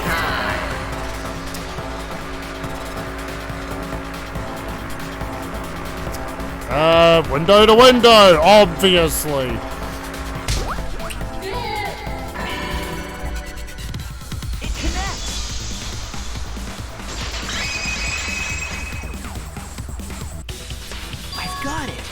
Ryoma's body was moved directly from his lab to the gym. Directly? Don't tell me they threw the body from window to window. I mean, we're talking about a body. It's not like tossing a baseball, you know. I got that reference. I don't believe he was thrown, but perhaps another way. What do you mean another way? There's no other way to move it. The culprit must have used some kind of equipment. Equipment? With this equipment, they can connect the two windows and move the body to the gym. I'm starting to think Kaito did more fucking investigating than most of these people. Even this dumbass don't know shit. Equipment to connect the windows. I believe it was found near the body. There! The rope found behind the gym stage could have been used to connect the windows. There was a mysterious mystery about that rope that only Atua can reveal. What mysterious mystery? During last night's preparations for the show, that rope was in the wing of the stage. But the next morning, the rope had been moved backstage for some reason. It's a mysterious mystery. Only Atua knows the answer. So, during nighttime, someone used the rope, then threw it into the gym window? So they did use the rope. That's how they bridged the distance between both windows. Is the rope long enough to reach both windows? The rope is roughly 65 feet in length. As for the distance between the windows, according to the sign of the pool, the width of the pool is roughly 35 feet. And the distance from the edges of the pool to the windows is an additional 16 feet. Altogether, the sum total length from one window to the other is roughly 50 feet. Thank you, Mr. Robot. Is only thing between research lab and gym windows. You bet it's long enough. That's what she said. Wait, who said that? Even You if the said rope that. was long enough, wouldn't it be pretty hard to tie them to the windows? Both windows were too high to reach. It would be like tying a rope from one cliff to another. If the windows were closer together, then they could toss the rope across. But they're not. No, going to think it would work. Just need one more rope. Another rope. There was only one though. Oh, then it's impossible. Impossible.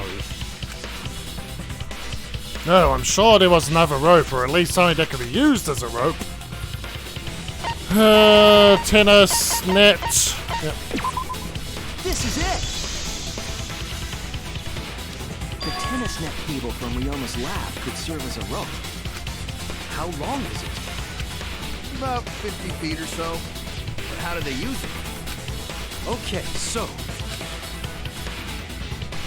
first, culprit hang rope outside of one window. Then, culprit move to other side. And tie cable to other window. Then, after tying to each window, culprit tie rope and cable together.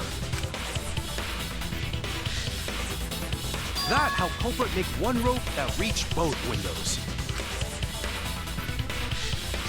Wow, that's amazing, Gonta. You're so knowledgeable. It's nothing. Gonta use ropes a lot when looking for bugs. Even if they did connect the windows with a rope, they can't carry a body on just that.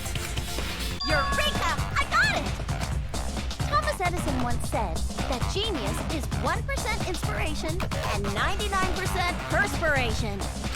But in my case, it's 100% inspiration!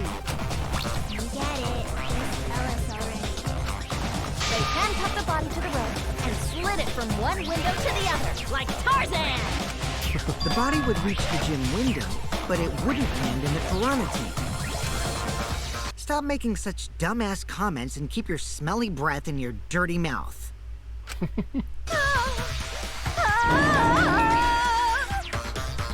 Was that supposed to sound like a Tarzan moan? Tarzan? Yes, it was. Okay. But they also had to put the body in the piranha tank after they moved it, huh? That is not feasible with just one rope. Maybe the rope wasn't the only equipment the culprit used. Not just a rope? Well, anyway, it would have been pretty difficult to get that body in the piranha tank. They wouldn't just throw it. The trick was a super crucial part of the culprit's plan. The culprit must have carefully placed the body into the tank with their own hands. But is there really a way to do that? Kokichi, Are you hinting at something? Huh? Hint? What hint? Don't confuse me with your talk of hinting hints. You're confusing me. You were definitely onto something. It's true that the culprit needed to place the body directly into the piranha tank. If the body were to fall, the culprit would not have been able to retrieve it. They would have only had one shot at it, no second chances. So obviously the culprit would have wanted to put the body in the tank carefully, meaning they would have wanted to get as close to the window as possible. The problem is, how did they get near it? All that we know right now is that there was a rope that connected the windows. Somehow the culprit used that to move the body and were close to the window themselves. To make that work, they had to have used something else. But what would that have been? What could they have done? All right, Shuichi. The stage is finally set. What? Listen up. Do a good job here, and I'll be able to put an end to this trial. I am the main character, It all okay? starts with you. You be the opening act, and I'll be the main event. And then together, we're gonna save everyone. Together? You got this. After all, you are my sidekick. I believe in you, so I'm gonna leave the rest to you. Yeah.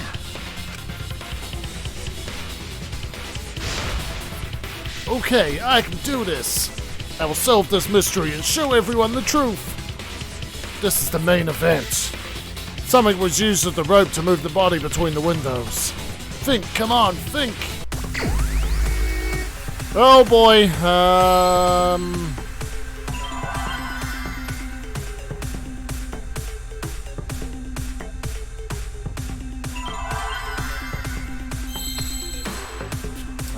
just gonna...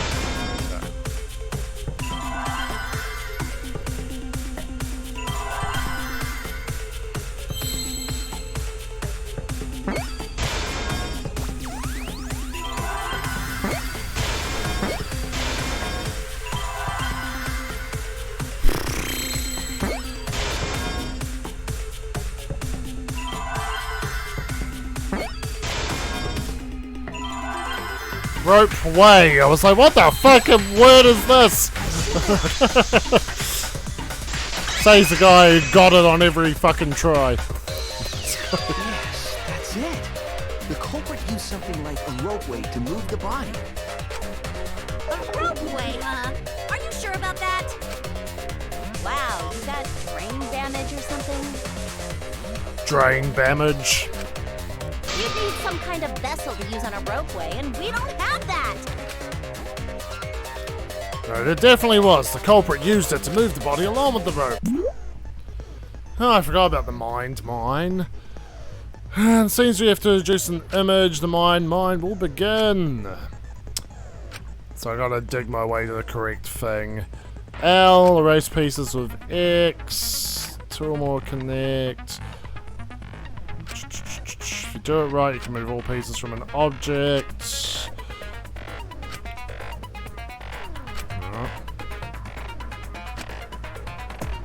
They'll incur time penalties, and just button mash, sure.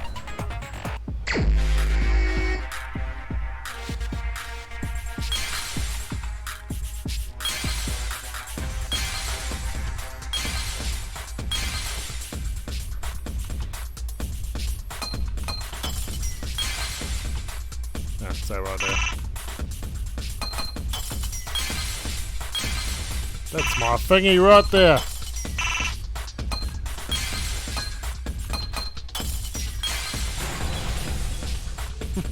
Easy peasy.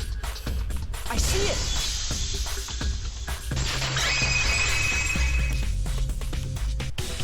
It's the inner tube.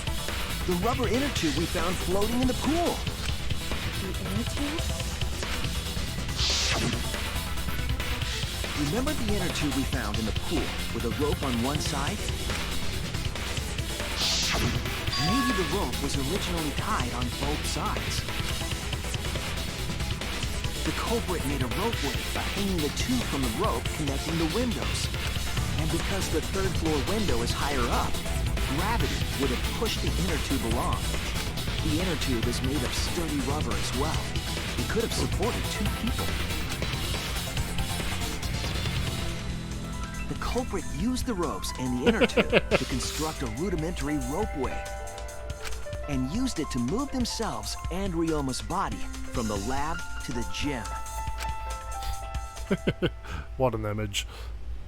Once through the gym window, the culprit stood on the inner tube to move the body. Either that, or the culprit placed their foot on the windowsill. That way they'd be more stable and let them handle the corpse more carefully. Finally, they removed the rope from the window frame and left the scene. Well, when you put it like that, it certainly sounds possible. But wow, a ropeway! You say the culprit placed their foot on the windowsill. Isn't that against school rules? It would count as entering the gym, would it not? Last time we got asked that question, we decided it was okay. Sticking your body through the window is an automatic out, but standing on the sill is... Wait, who asked you last time? Eh? It is quite possible that the culprit went to you to confirm the details of their plan. Oh, shit! You didn't put your foot in your mouth. His foot! Monosuke just unhinged his jaw and swallowed his entire leg! Cut it out!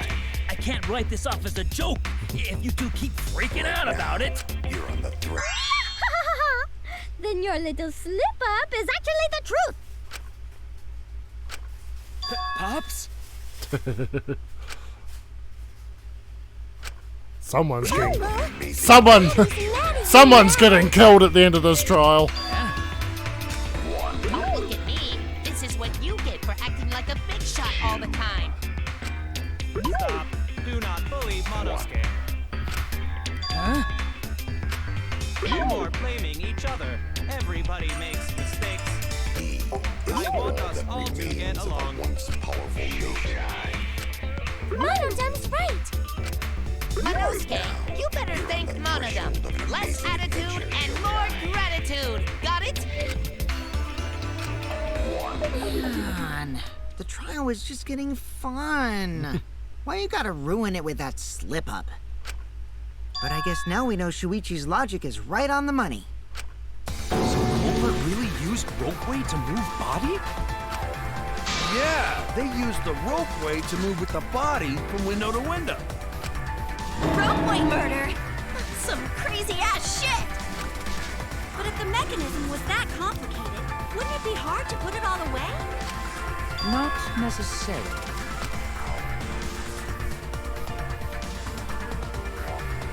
All one must do is detach the rope from the window after using the ropeway. Then, after returning to Ryoma's lab, one could retrieve the rope from that side. Tossing the rope into the gym from the pool window would be the final step. I see! The rope was thrown from the window! That's why we found it there! With that method, the culprit must have made numerous trips from Ryoma's lab to the pool.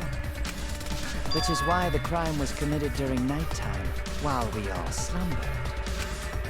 But if the culprit was so careful to recover the rope they used to commit the crime, why did they leave the inner tube in the pool? I believe that was an accident. An accident? Yes. When the culprit was taking down the inner tube, they accidentally dropped it.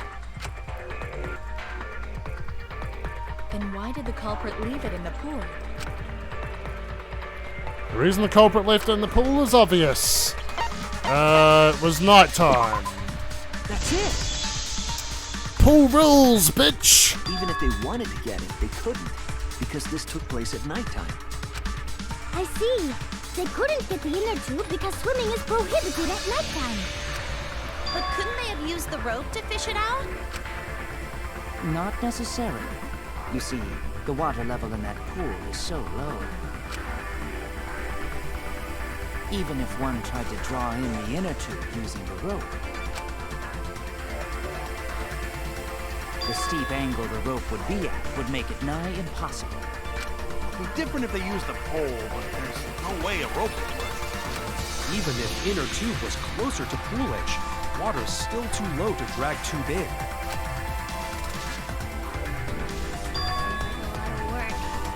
I can see why they just sit there. Yeah, it would take too long. And they would have been busted if someone saw them. Huh!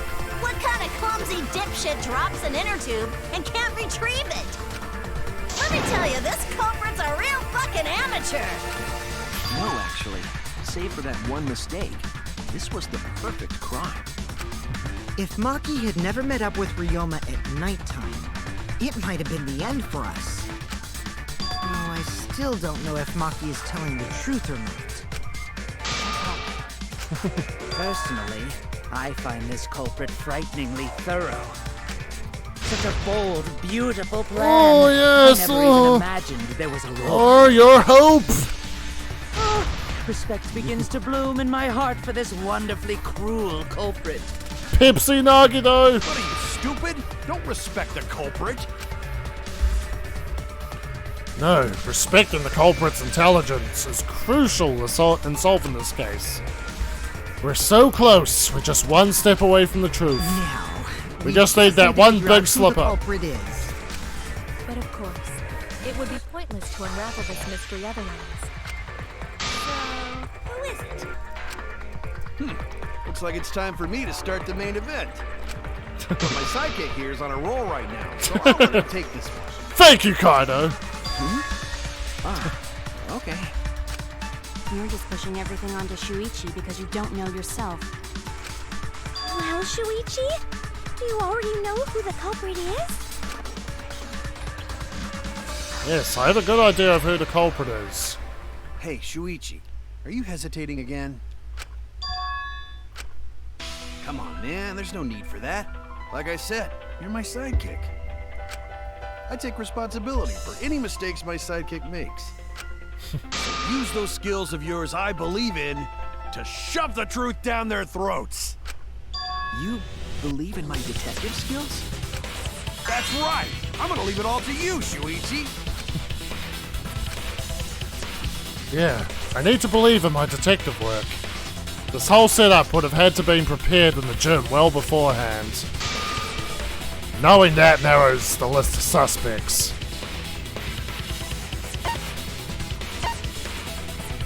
Who is it, guys? Drop it in the comments! Drop it in the chat!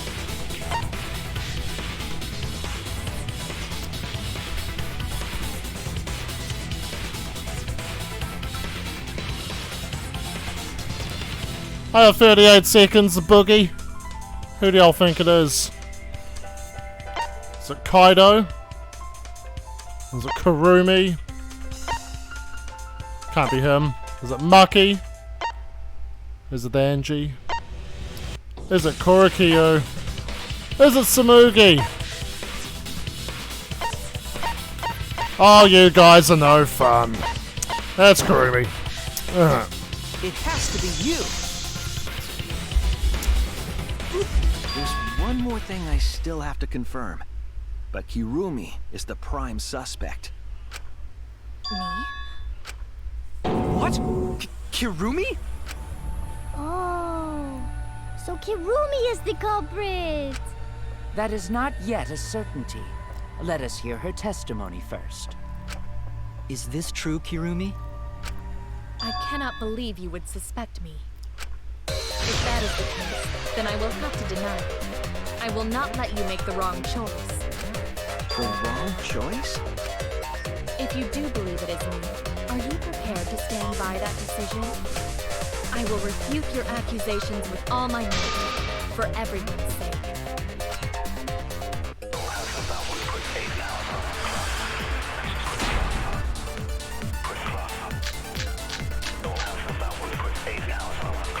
I, of course, am not the culprit. The crime was committed at nighttime. And you have no alibi, do you?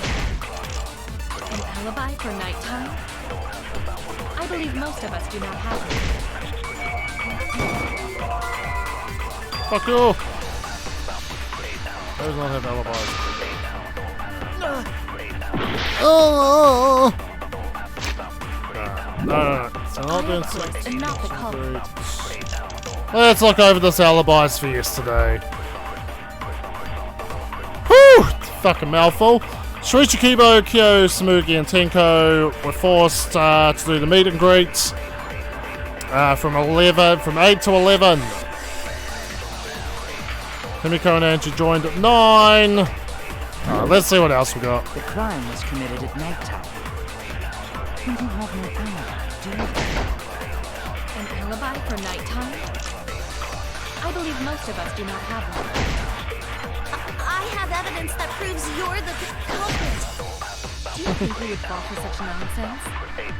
The trick relied on complex mechanisms to work. But someone like you could be skilled enough to pull it off. Preposterous. That could have been done by anyone. Kurumi is thin and has a nice body. She and Ryoma could have totally shared the inner tube. We all could have, except perhaps Gonta.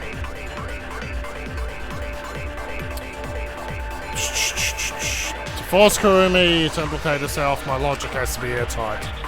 It's a hole in the story somewhere. I have to stay calm and I, find of course, it. am not the culprit. Last person who saw him was Gonta.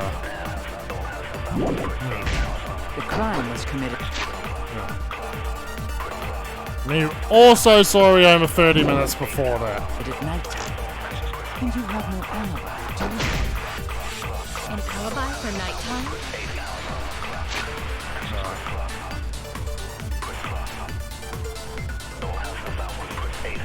Might even be this I over believe that. most of us. Nope. Oh! Of course, am not. The crime was committed at nighttime. I do not have one. I have evidence that proves you're the culprit. Do you think we would fall for such nonsense? The trick relied on complex mechanisms to work. But someone like you could be skilled enough to pull it off. Preposterous. That could have been done by anyone. Kurumi is thin! How that mess? Dude! It's definitely not it. The crime was committed at nighttime. Most of us do not have one. You're the culprit. Do you think we would... Relied on complex... could be skilled enough to pull it off. Preposterous. That could have been done by anyone. Missing it didn't help. No. The only person who could have prepared this murder is Kurumi. Well, the preparations in the gym in any case. And why do you believe that? Before the culprit could put the body into the tank, several steps needed to be taken. Like tying a rope to the gym window and putting a partition in the piranha tank. That's right. Ryoma's body entered the gym from the window.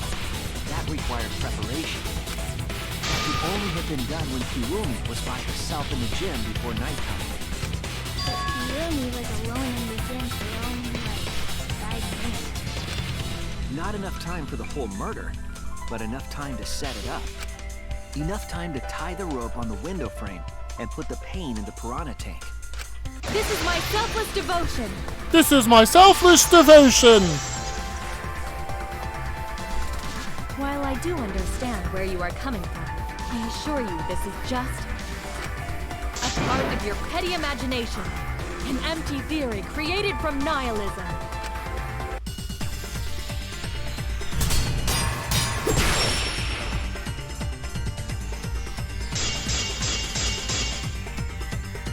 If it were solely the rope and partition, I suppose 5 minutes might be enough time.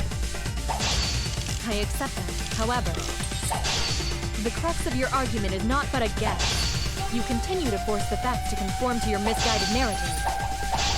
When you consider that the crux of your argument is faulty, your entire case falls apart. What do you mean by crux of the argument? How is it just a guess? I am referring to the road. Now, with that road, it is possible to reach the gym window from the 3rd floor window, but there is no evidence to indicate this had happened.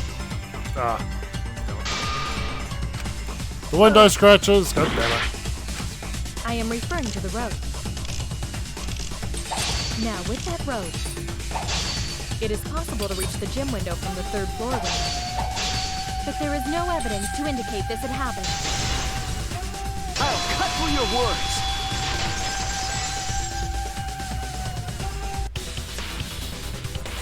I have evidence. The abrasions left on the window frames at the gym and the lab. Those scratches from when the rope was tied to the window frame?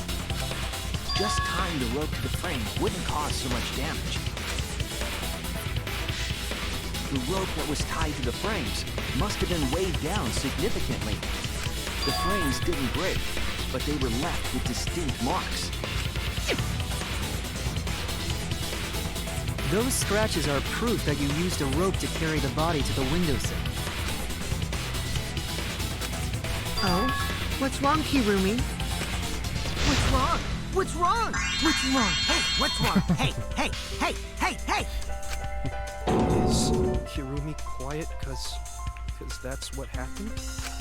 Please answer us, Kirumi. Shuichi is doing this for your sake. If it is for my sake, then it would be much easier to forfeit. But I cannot allow that, because I must do this for everyone.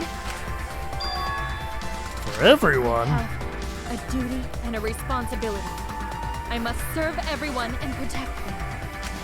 So I refuse to surrender. They won't forgive me if I do. What? Where is this coming from?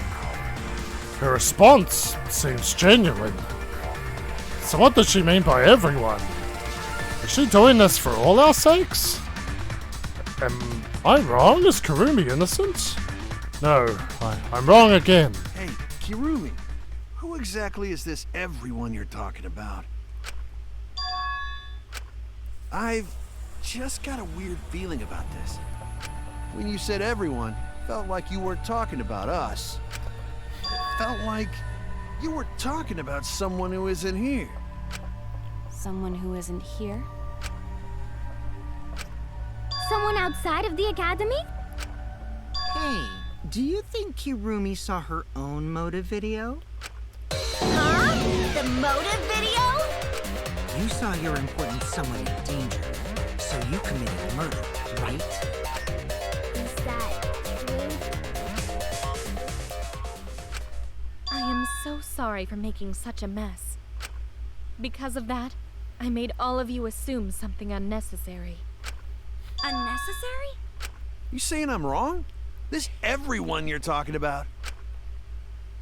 It is all of you, of course. Really? Do you swear to a tour? Yes, really. So please believe me. I am not the culprit. I do not care what becomes of me, but I will not allow any of you to die. Because I made a promise to Kaede. She wished for all of us to escape together. I want to fulfill my duties as the ultimate maid. I wish to serve everyone. So please believe me. You have to! Kirumi! Are we totally sure Kirumi's the culprit? Maybe it's someone else. Are we sure Kokichi isn't the culprit? Too easy. How rude.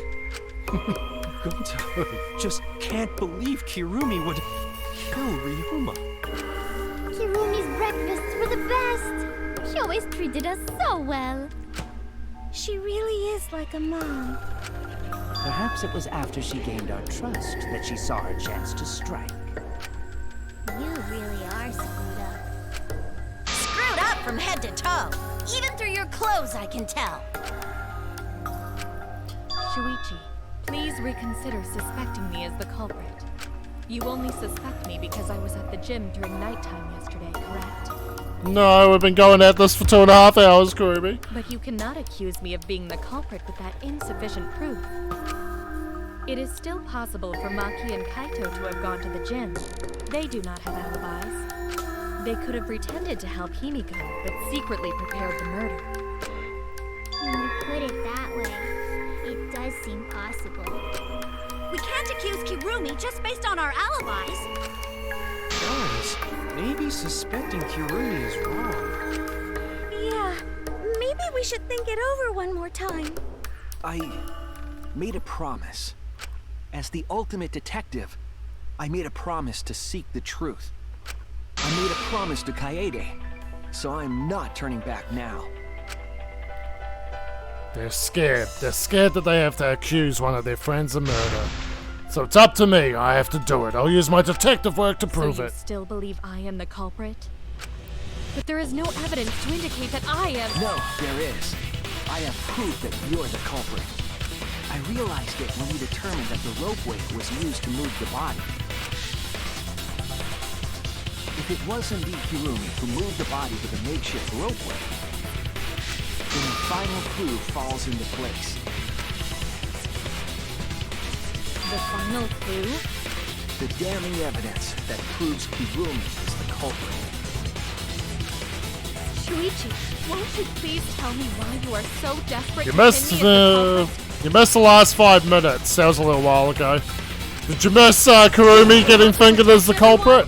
I'm doing this because I want to protect everyone. Shuichi. Then you're wrong. Your deduction is all wrong. Your words aren't going to convince me now. Not when I know the truth. All you care about is your own reason. You don't even listen to others. You bet everyone's lives on a deduction made by a self-righteous brat. You can't save anyone! No more doubts. I'm confident I'm right. I'm going to present everyone the evidence that proves she's guilty. Oh. This is where the fabric comes into it. This is it! The piece of black fabric in the pool. That's the final clue that proves you're guilty.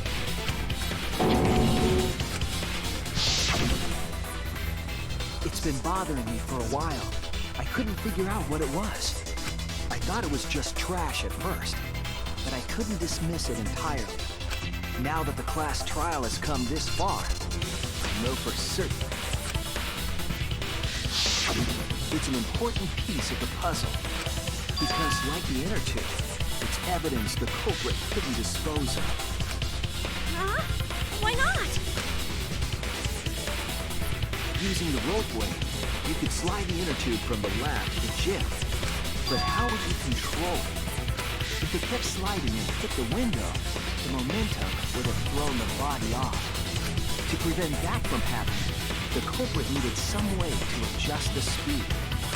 For example, the culprit could have used their hands for friction. Yeah, so what? You're still wrong. Your logic is flawed.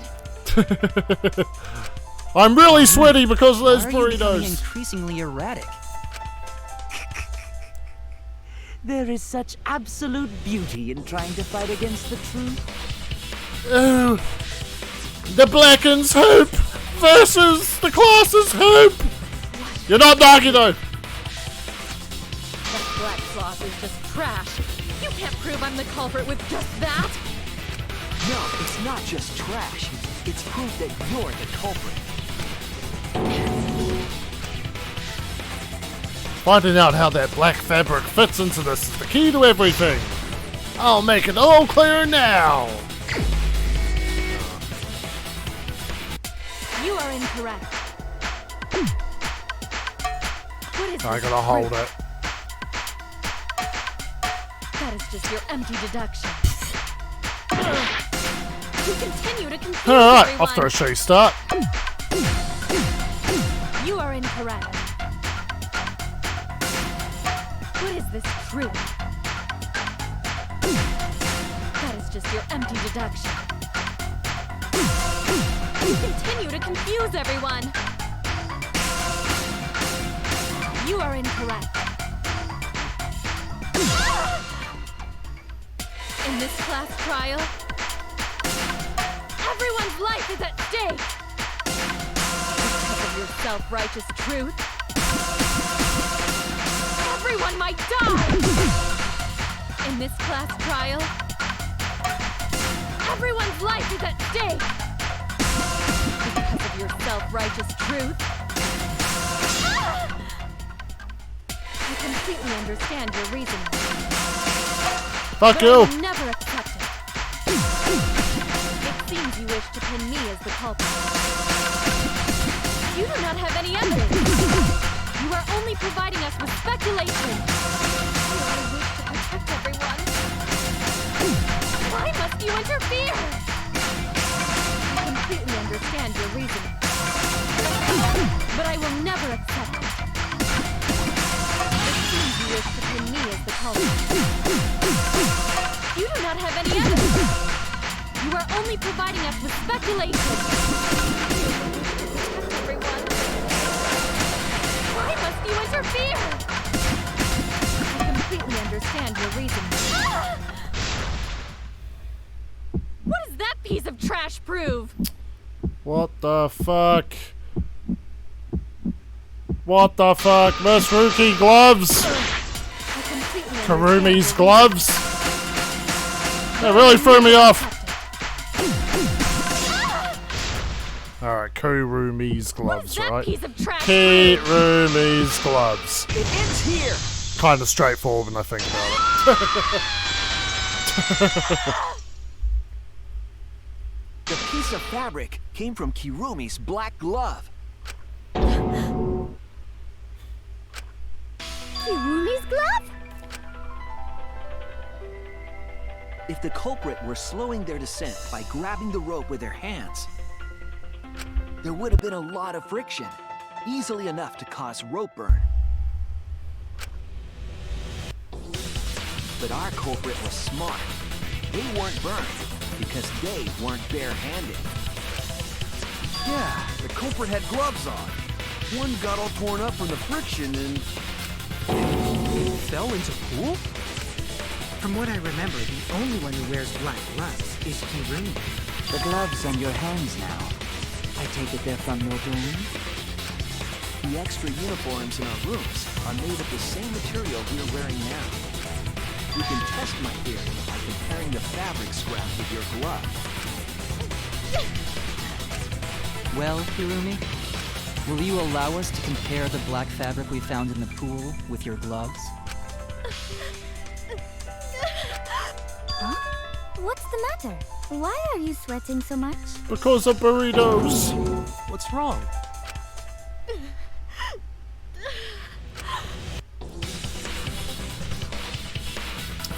In the end, I'm just like them. I'm scared of revealing the truth. Because it means that someone has to be sacrificed, but Kaede was scared too. She didn't let that stop her. She fought things through to the end.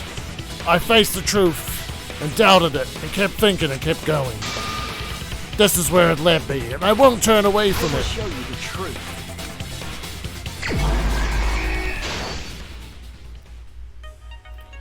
Oh, this fucking song though.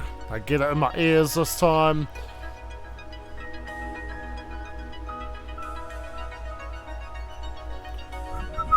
Alright, sorry. I love this song. So, the evidence made of metal the piranhas didn't eat. Oh, do I even have? Let's see. The evidence of metal... Okay. What was used as a partition?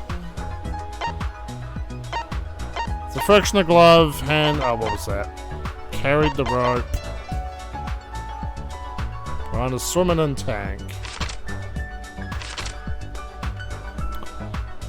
Alright.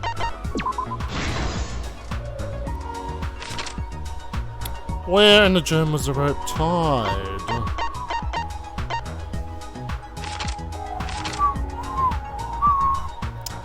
Before the murder, what was put on the victim's wrists?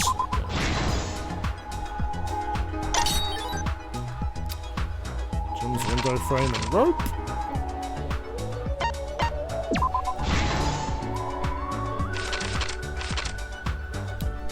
What was taken from the pool?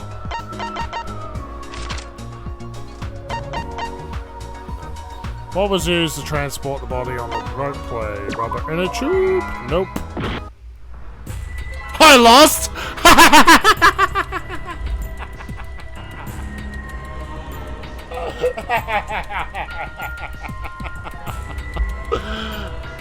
It was you, Shuichi! It was you!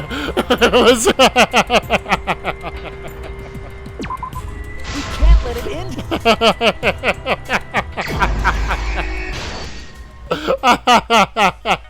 Oh, it just doesn't even work logically.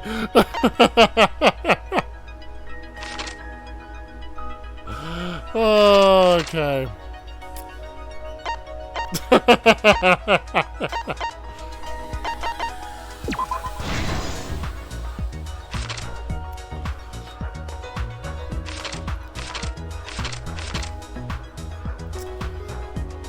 The handcuffs.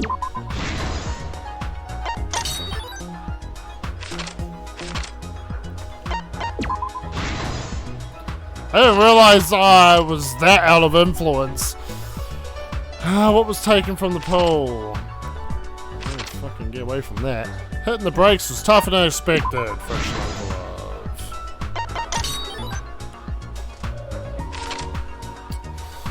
Where was the body carried to?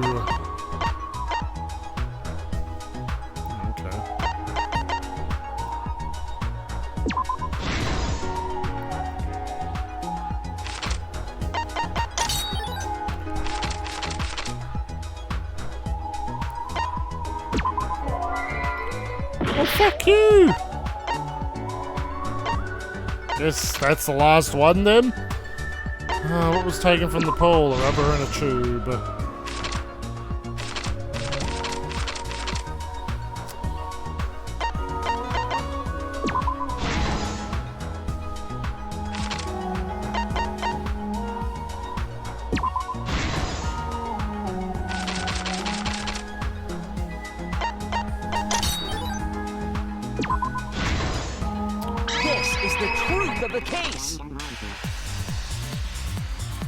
The victim's body was found this morning during Himiko's underwater escape act. What's that Monster Hunter font? When we saw the piranhas in the tank, we thought that Himiko's escape failed. Of course, it was all part of the act. Himiko's escape went perfectly. But when Angie opened the curtain in front of the tank, we saw Ryoma with piranhas swarming around him. Before any of us could react, the piranhas devoured Ryoma's body. And all that was left were his bones and the handcuffs he was wearing. That horrifying sight was the finishing touch on the culprit's own twisted magic. Tinko's fucking animated.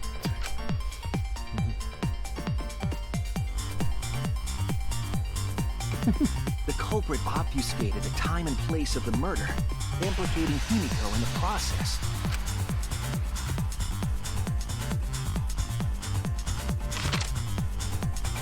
In truth, the crime began last night around 8:55 p.m. While preparing for the show in the gym, the culprit had a chance to be alone.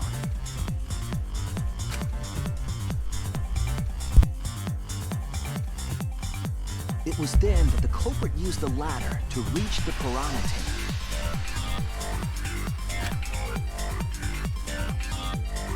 And removed the glass lid to put inside the tank. Be right back, guys. Make it beer. They used it as a partition to force the piranhas to one side of the tank.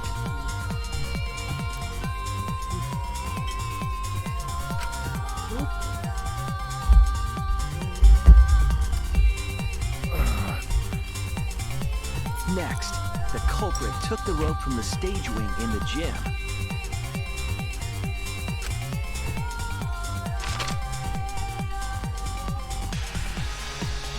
And used the ladder once more this time to climb up to the gym's window.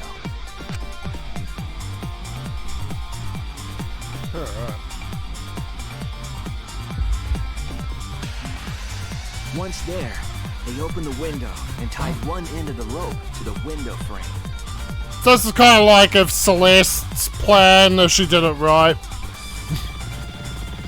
The rope was then thrown out the window toward the pool.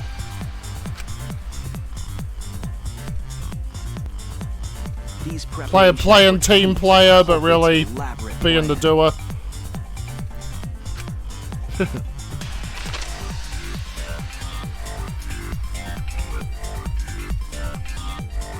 At nighttime, past midnight, the culprit asked Ryoma to meet at his lab. Ah, okay.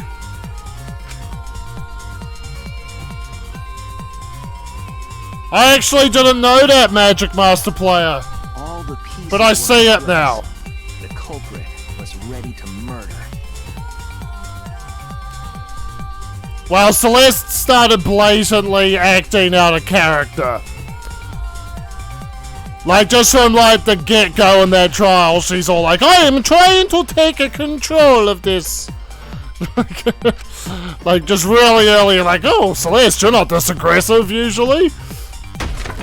First, while Kurumi was like, yes, it makes me look suspicious, but I want to help you find the truth. It's all because what Monokuma went, I have money! And Celeste just lost her shit. The handcuffs from the shower room on Ryoma's wrists. That said, Chapter 3 and Danganronpa 1. And shoved his head into the sink filled with... Everyone called Celeste immediately, yeah. Obviously I knew the answer, wasn't my first time playing it, but chat knew from the get-go. From the water and the pain of drowning. And there was the good old introduction to the third chapter syndrome. The culprit anticipated his resistance. Funnily enough, I think Danganronpa 1's third chapter ends up being the least offensive. Because it tried to do something interesting that just kind of took Celeste and wasted her.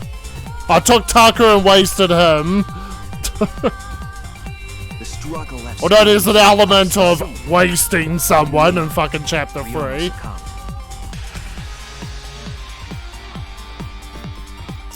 Ryoma was dead, but the culprit's plan had only just begun.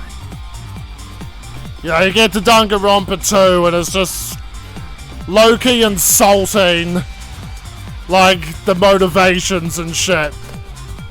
Like, sure, like, at least Danganronpa 2 had a late game payoff with Mikan. At least that bit, like, oh, she got the despair disease, so that's why she did the killing. Like, that's really dumb. But at least it still had a late game payoff of being like, oh, it was despair Mikan talking. Oh. Let's go upstairs. Oh wait, I think I saw someone go around the corner. Whoops, no one there. And Magic Master Player said, I love the cast in the game as previous DR voice actors voicing new characters. Kibo as the voice actor of Hifumi! Thanks to Magic Master Player, Kibo now has a new voice, my friends. How? You guys didn't think you were gonna hear this voice again. They removed the cable from the tennis net and hung it from the window facing the pool.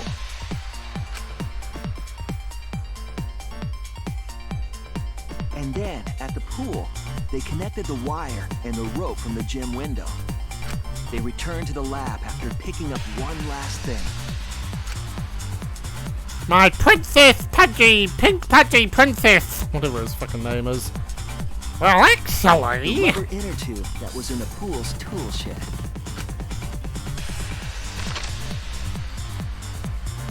It wasn't one of a kind, wasn't it? Pulled the cable, bringing up the rope.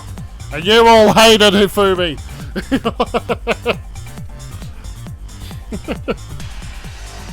They pulled until the rope was taut, then tied it to the lab's window frame.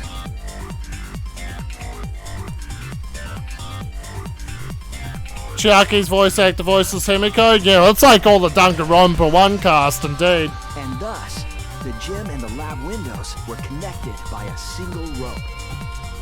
They are two soft-spoken characters, though, so I definitely do see that connection. After making a hanger of sorts with another length of rope tied to the inner tube, I can definitely hear Leon's voice in Shuichi now. they hung the inner tube on the rope connecting the windows. I think it's just cause Leon's fucking down and out after chapter 1. They didn't really have a lot of time to really get attached to it. There just aren't any clues. Created the ropeway that was used to move the body. An impressive premeditated murder, but the culprit made two crucial mistakes. The culprit got on the inner tube with Ryoma's body and slid toward the gym. The height difference between the windows, they would have built up quite some speed. To avoid crashing through the window, the culprit used a brake. They used his own hand to grip the rope and slow down. That would have caused significant rope burn had the culprit not been wearing gloves. Yeah, it's a very elaborate second trial. But due to the friction, part of her glove tore off and dropped in the pool.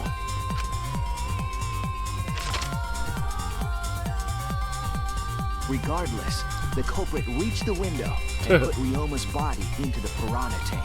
She could have changed her gloves at least. The glass pane not only kept the piranhas and the body separated. Hindsight's 2020. It also kept the piranhas so close. Hey, what are you talking about? I always wore these red boxing gloves. So that couldn't have been me.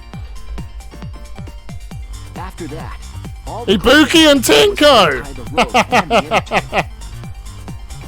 But that's when they made their second mistake.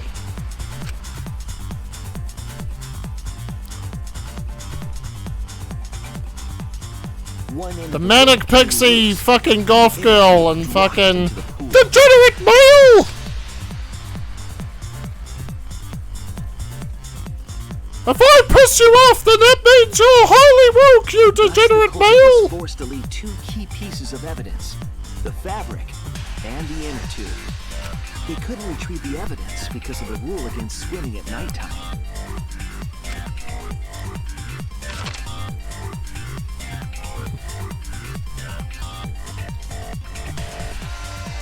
And that's the whole story. Am I wrong, Kirumi Tojo? The ultimate maid? The ultimate maid.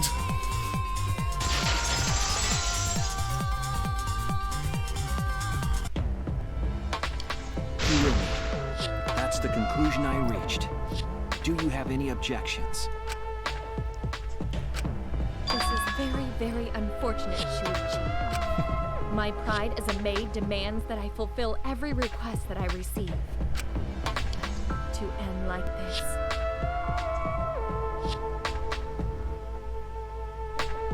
I didn't realize how many voice actors are recycled. Rantaro to Hajime, yes, they both kind of talk very softly and under their breath. Does that mean you admit it? Makoto and Nagi, though, that was a fucking creative decision to give them the same voice actors. Why use your own gloves, though? The warehouse should have had plenty. There weren't any.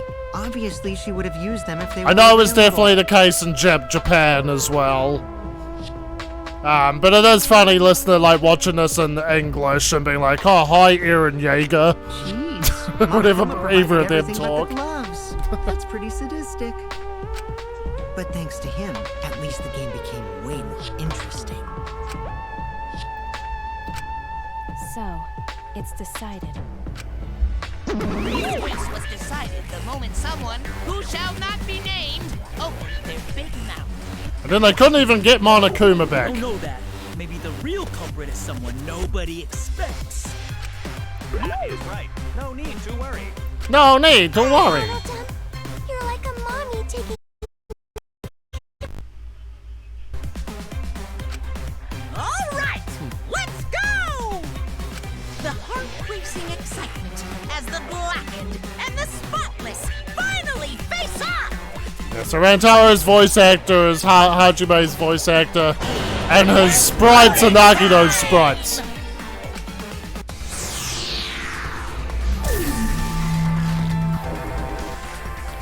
Select your fighter!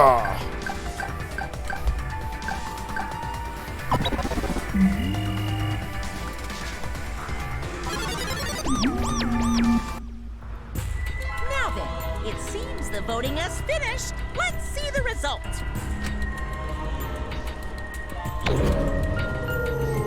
Is Kurumi butthurt and vote for Shuichi?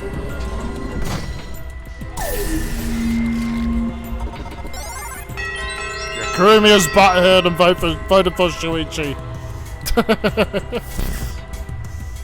Who'll be chosen as the blackened? Will you make the right choice or the dreadfully wrong one?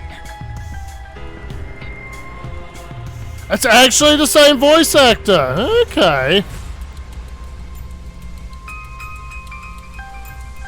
Makes sense, I guess. Voices change, eh? Because he always sounded like different, but after a while you get used to it. So I guess it's just, yeah. He sounds more Mickey Mousey in this one.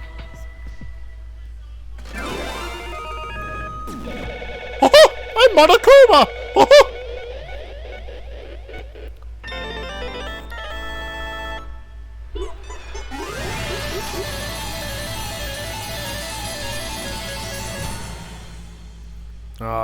Don't worry, fucking Kurumi's Dungeons and Dragons backstory's pretty fucking ridiculous.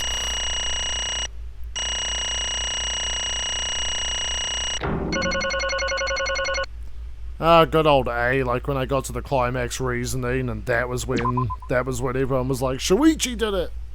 He fucked up too much. Oh my! Okay, so yeah, sorry new guy, when the game isn't talking, I'm doing my best to do the talking for it. So, oh my! You all voted correctly! What an unexpected and unpredictable outcome! The blackened who killed Ryoma Hoshi is Kurumi Tojo, the ultimate maid! Yeah, bravo, fuck those guys, okay. Thank goodness. Phew, thank goodness we managed to get through the class trial again. There's nothing good about this at all!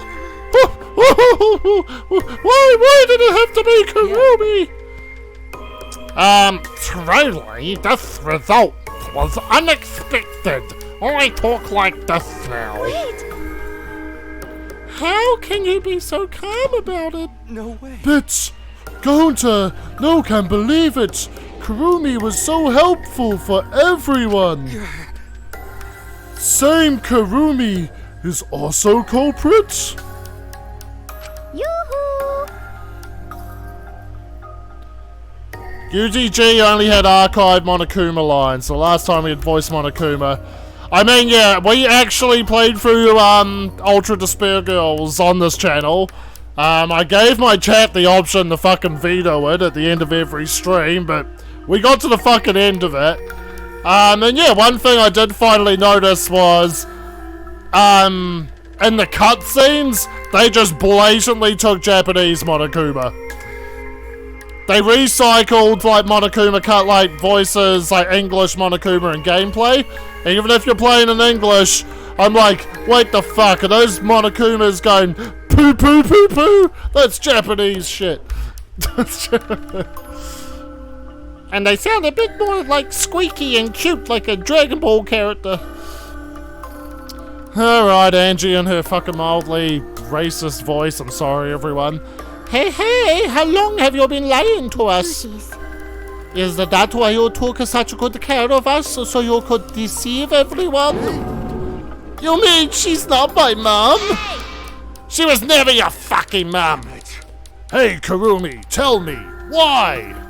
You were always thinking about everyone around you. How could you kill someone? Human beings have always been selfish, self-centered creatures. That's why I hate humans. They burn down the forests we call home. They pollute the rivers we drink from. I'll never forgive humans. No way! But is that really a reason to destroy them? Some humans are really nice. Shut up, shut up, shut up! Enough of the commentary already. Say, Well, Kurumi, were your feelings towards us simply another falsehood? No, it can't be. Say it ain't so. That was just another lie, too. I don't think so. I still believe Kurumi cares about us. What? And how would you know? I can't say for certain, but I can sense that this trial has been agonizing for her.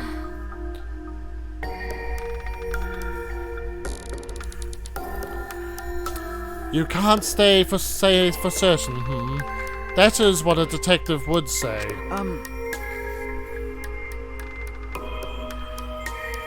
Kurumi, are you upset?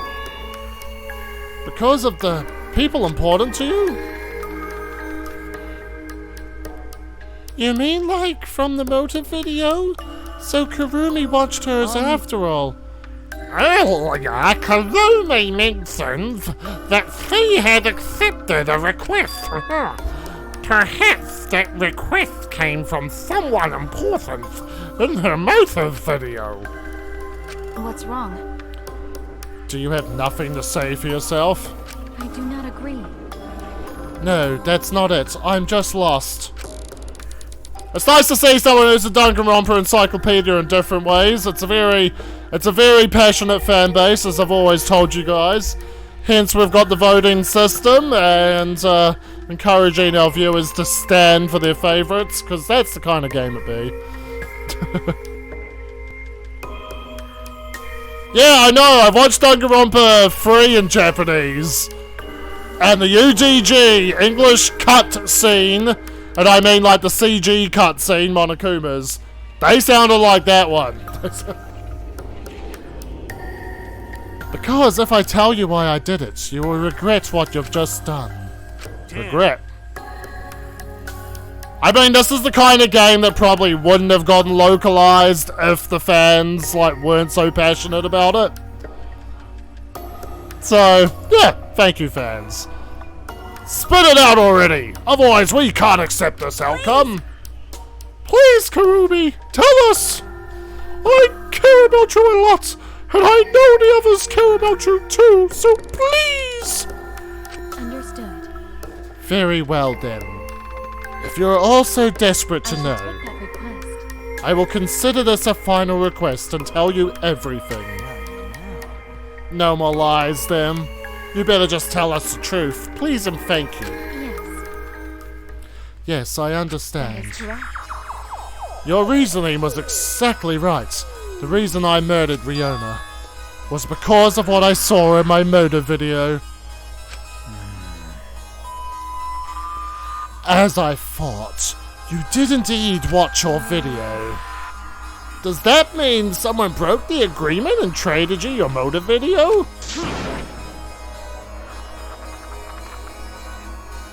Dementia of all things? That is sad.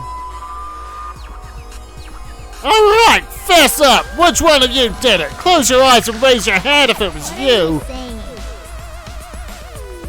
Why would the one raising their hand need to close their eyes?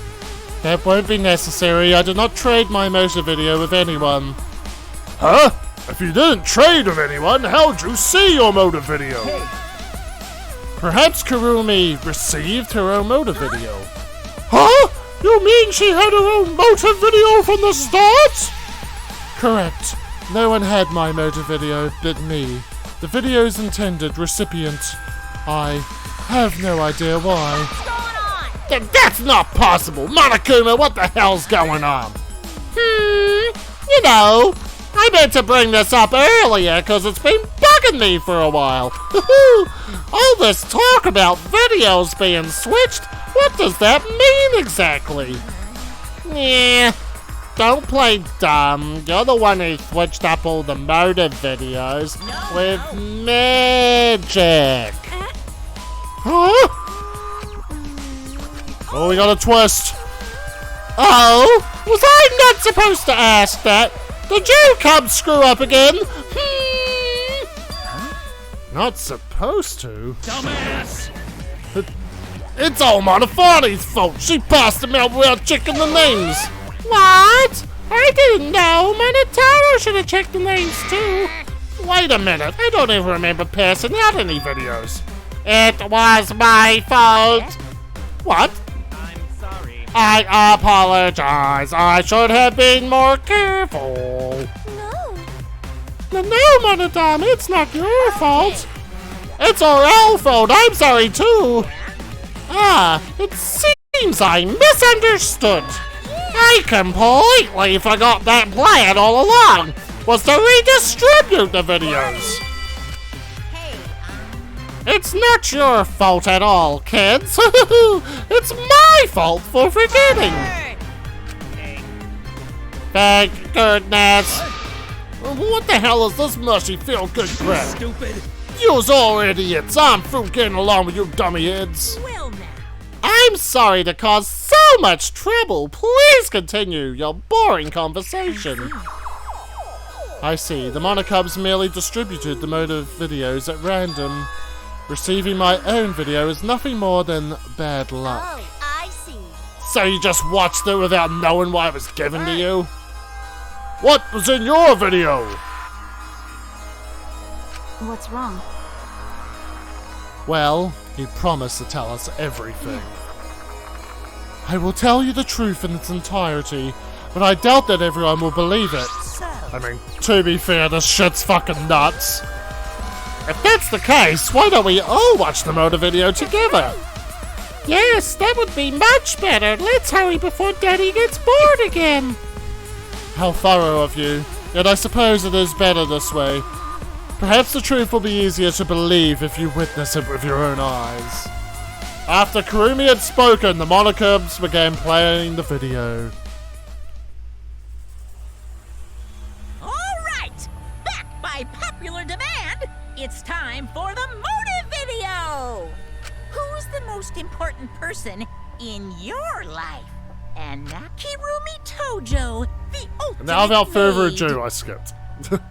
With clients in politics and finance, this elite maid is renowned for completing any request. Any request? One fateful day, The Tojo clan approached her? she was suddenly summoned by one of her most influential clients, the Prime Minister. Oh, that's not the Tojo clan. The Prime Minister had a request of utmost importance.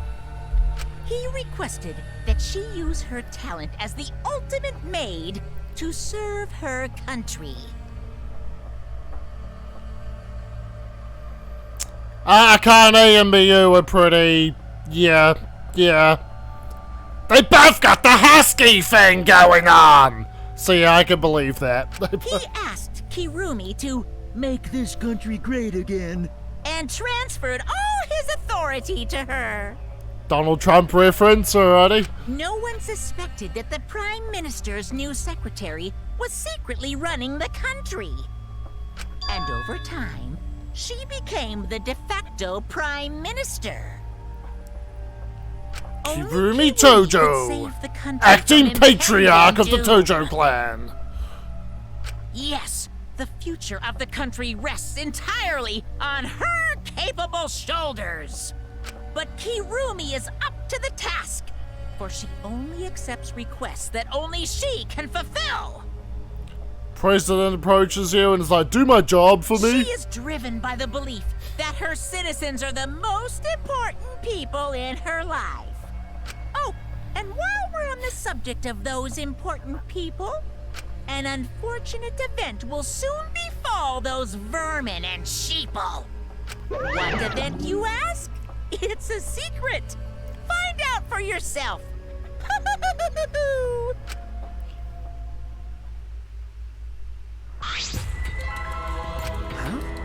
It can't be. What the hell? The Prime Minister? Everything you just saw is true, though I only remembered it upon watching that video. Wait! Please, hold on! That video is true?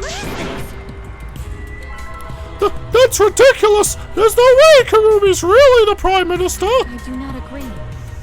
No, it's the truth. I am Kurumi Tojo, the ultimate maid, and the most important people to me Selfless devotion. are the citizens of this country. I was called upon to lift the country out of a dire situation. I swore to serve and help all its citizens. As the ultimate maid, I have advised politicians many times in the past. But he wanted me to prioritize saving the country from an unprecedented So you're like a crisis. fucking Kazuma Kiryu, but for politicians. I fully accepted this request. As a maid, it is a great honor to serve the nation itself. What did I do? You're literally confusing the shit out of me, because this makes no sense, and I gotta take a dump. I see. So Kurumi was the real Prime Minister running the country behind the scenes? How can you seriously believe that a high schooler could be a Prime Minister? How could you believe any of these fuckers are in high school? I don't think it's odd that ultimate level talent could be that powerful. Gonzo and Yasuhiro? Okay, that's different. Hiro had one of the more fucking unique voices I ever fucking did on here. I mean, Keyboy's talent lets him pretend to be human, even though he's a heartless robot.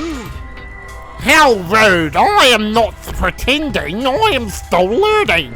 I'm Hifumi now. Huh, I see. Well, good luck, I guess. Incredible. I was aware of Kurumi's impressive talents, but Prime Minister? What? Then Kurumi really is Prime Minister? She holds burden of country's future? The motive video aside, Kurumi doesn't seem like she'd lie about something like that. Yoo-hoo! Hey, I get that Kurumi is really important, but what was that unprecedented crisis? I do not know. I don't know, actually. Why can't I remember? With our memories lost. Wait, isn't this just like the Ultimate Hunt? Perhaps it is connected to the Ultimate Hunt. The Ultimate Hunt is connected to this unprecedented crisis facing the nation. If that's true, how are they connected? What is this Ultimate Hunt anyway? I do not know what is happening to the nation while I am here inside the end wall. That is why I needed to know. I needed to know that the most important people in my life were safe. This is my selfless devotion. Because I am duty and honor bound to protect every citizen of this nation. My apologies. That is why I needed to escape. So you weighed our lives against the lives of everyone else in the nation. But if those are the options, of course you'd pick everyone outside, right? There's just too many lives at stake out there. And we just stopped Kurumi from doing that because we selfishly wanted to live. What should we do? Did we just make a terrible mistake? If everyone outside dies because Kurumi is dead, doesn't that mean we pretty much destroyed the country? What do we do? Wait! Just say, what's Monokuma planning to do with the rest of humanity? You know, how many people live in this country? Like 100 million easily. No matter how powerful the mastermind is, there's no way they could really. Do not lie. Alrighty. Do not lie. Hey, I am the ruler of this world. Nothing is beyond my power. Nothing is beyond your power? What kind of arrogant, ridiculous? 100%. That is 100% a lie. It is impossible that he could bring disaster to a country. What are you trying to pull? What's so funny? cuz. You You guys act like you can't believe it, but you're all terrified anyway. If you can't believe it, then you're terrified for no reason. Why do humans lie? Why are humans the only animal that tells lies?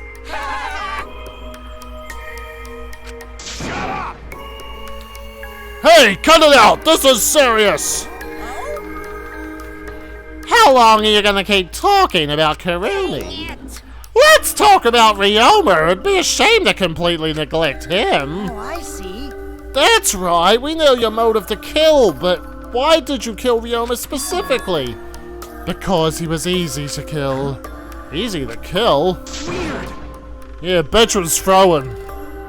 Bitch was that guy in Dead by Daylight who gets put on the hook once and then hook suicides.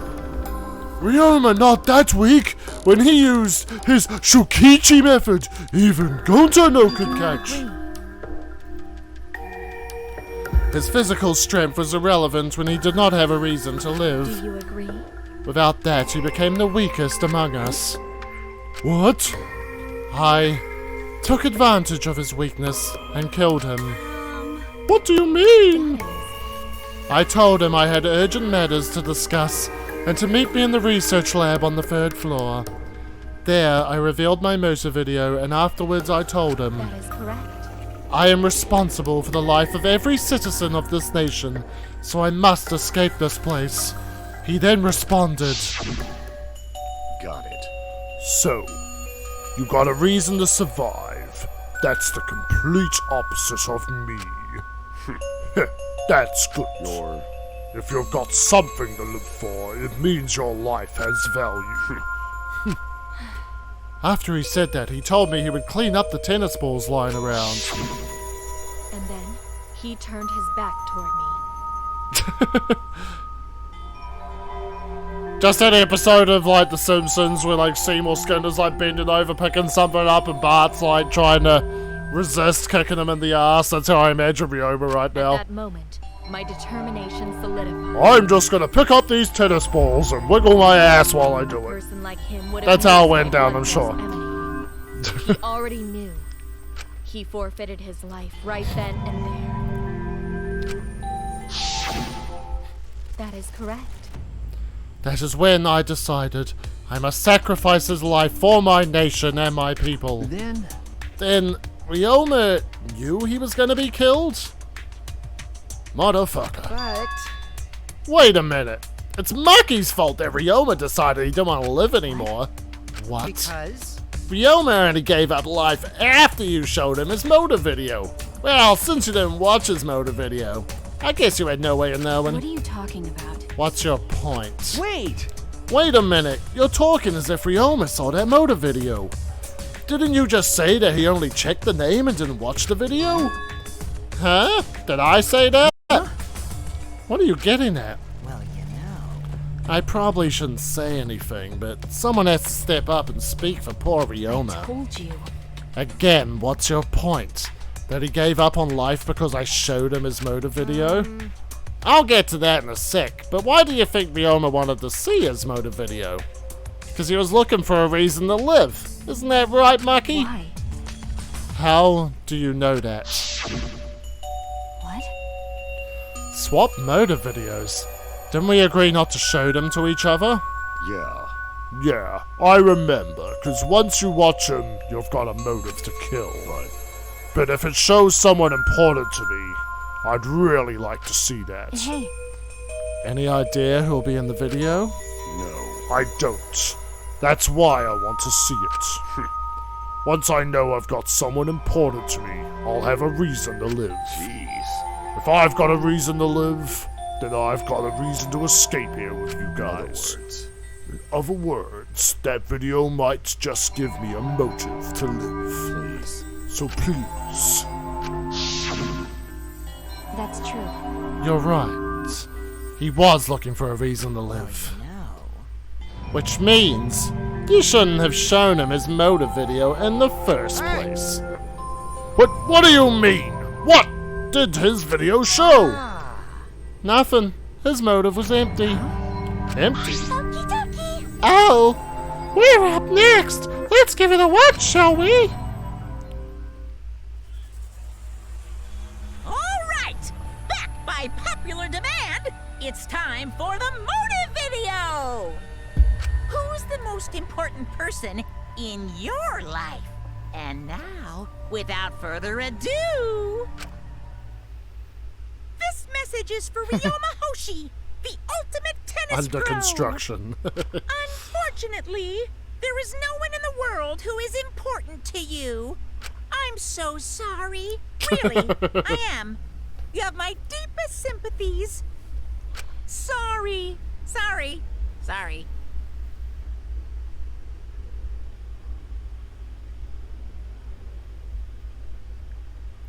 God, Ryoma sounding like David Hayter, that would be funny. This is Ryoma. No one was important to him? Always messing around. That's what he was shown. If he saw something like that, he had none to care for and none who cared for him. He found no motive to live. Because of that, he chose to let Kurumi claim his life. I see. So that's why. He must have just watched that video before I summoned him to meet with me. It can't be. He just gave up then? To hell with that damn moron! It's bad to have no reason to live, but it's also bad to have too many reasons to live. That's why you did such a terrible thing, right, Kurumi? For too many reasons. You are free to judge me for killing Ryoma. I would bear the burden of being seen as evil for the sake of my nation and its people. Because that is what it means to serve with selfless devotion. That's why I needed to survive.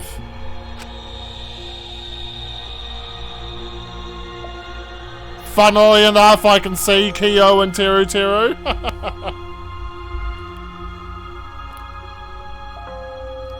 Chat haven't been hating on Kyo like they did Teru. My apologies. Fucking Teru couldn't catch a break.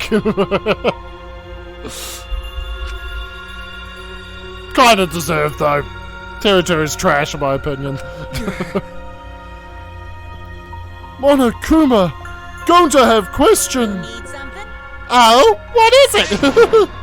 Can Gonta be blackened instead of Kurumi? What? Gonta, not smart boy, but even Gonta understand what everyone's saying. Kurumi should live, not Gonta. World needs her. I was thinking the same thing. I don't want to die, but Kurumi's life is way more valuable than mine.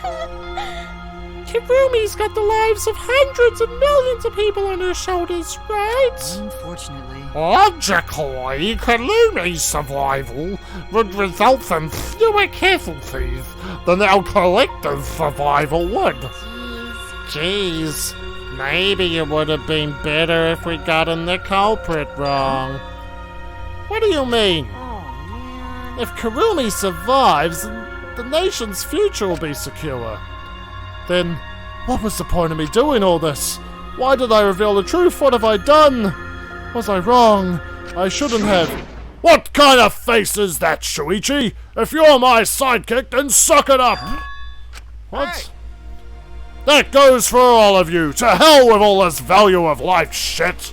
Alright! Life's not just some thing! You can't trade it or put a price on it! Kaito. Listen up. This is why Kaito is that character you can't hate. And your life doesn't just belong to you. It's for your parents, your grandparents, your friends, even your neighbors. It's not something you can just decide to throw away on your own. Don't worry about it. So we didn't do the wrong thing. Life's purpose is to be lived. As long as you stay alive, anything's possible.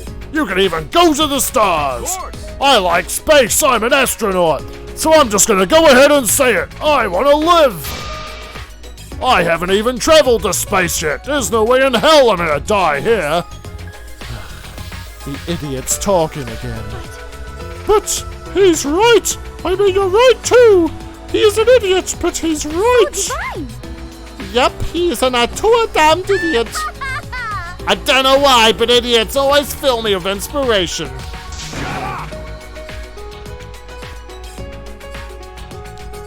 Hey, shut up! I told you to stop calling me an idiot.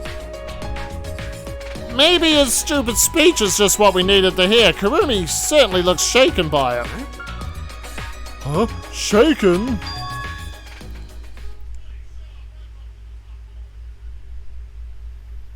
That's interesting. I know, like, the Japanese version of Danganronpa 2 is called Super Danganronpa 2, and just explaining that title is, like, super nerdy, because you're going back to, like, Super Nintendo shit. Like, that's pretty much, like, what the play on that fucking was, because if you're old enough or hipster enough to appreciate the Super Nintendo era, they just, they would take these classic games and just slap Super at the title. Like Super Castlevania 4, Super Metroid. And a lot of these games with the Super moniker, they were kind of just remixed versions of what you've seen already. Castlevania 4, for example, was literally a remake of the first game. Like, literally. Bullet Refutation. Yeah, I thought of... I heard it was Rebuttal Bullet. I don't know if that's a, you know... Yeah, Bullet Refutation. Because? Do you really think someone as desperate to live as Kurumi would give up so easily? But yeah, Danganronpa 2 was like, it was a lot of a retreading on the things one did, but it like remixed these themes and flipped them up on their head a bit. Of course not. In fact, she probably still hasn't given up even now. He's doing clown face. Why so serious? She was hoping that learning the truth would make one of us volunteer to die in her place. But Monokuma would never allow a Blacken to escape punishment, so maybe... She wanted everyone to rebel so she could use that as cover to escape on her own. How about it, Kurumi? Am I close? You are the most detestable cretin I have ever met. You knew exactly what I would attempt, yet allowed me to explain anyway. Wait! What he just said was true! You try to trick Gonta? But Gonta, gentleman! Really? Seriously, you backstabbing cunt! Ooh, it's the hard C word. Enough! She was just trying to stay alive in her own way. Nobody can blame her for that. That's right, I must survive. Because I carry the weight of an entire nation on my shoulders. I would not have killed Ryoma if I was so easily deterred. This request will not be fulfilled until I have brought joy to every citizen of this nation. You must live. So no matter what, I cannot die! That is why I killed Ryoma. Even now, I refuse to give up. Kurumi? I see. You still refuse to give up. So, what do you intend to do? You must live. I intend to live! I must survive, no matter what it takes! If I must debase myself, so be it! I would drink filth and eat carrion to survive! Survive! I will do anything to survive!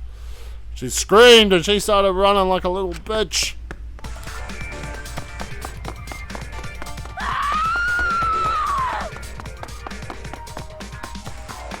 Is she the first character to run? I think so. I couldn't believe what I was seeing. It was a completely undignified exit. I have to escape. I won't die here.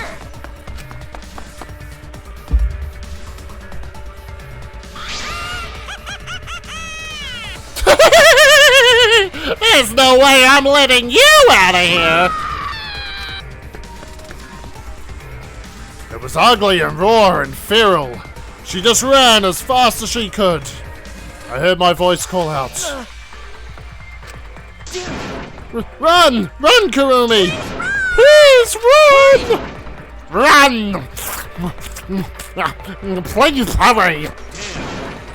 Hurry, run! Like I said, I'm not letting you leave! Run! You will live. I refuse to die in a hellhole. this! Now, I've prepared a special punishment for Kirumi Tojo, the ultimate maid! I mean, I could see him being an opposite to Kaido, because Kaido is the... For my nation. For my You know, I want to believe in everyone and believe in my friends, and Kikichi's just a complete nihilist. Give it everything we've got! It's punishment time! I will not die! Oh, it's gone full mongers! Alrighty. Moments y'all have been waiting for. 3 hour 20 minutes in the stream. Yeah, these class trials are getting fucking long, guys.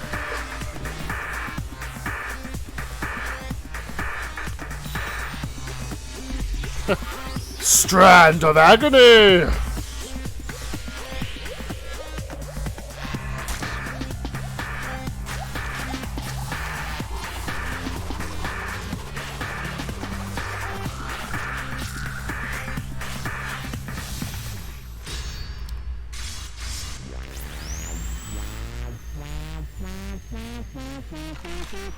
Yeah, honestly, I do think Danganronpa V3 has the most complex theming of truth versus lies. So while this game definitely doesn't get everything right, I will always applaud it because it took like a fucking thing that was very easy to fuck up.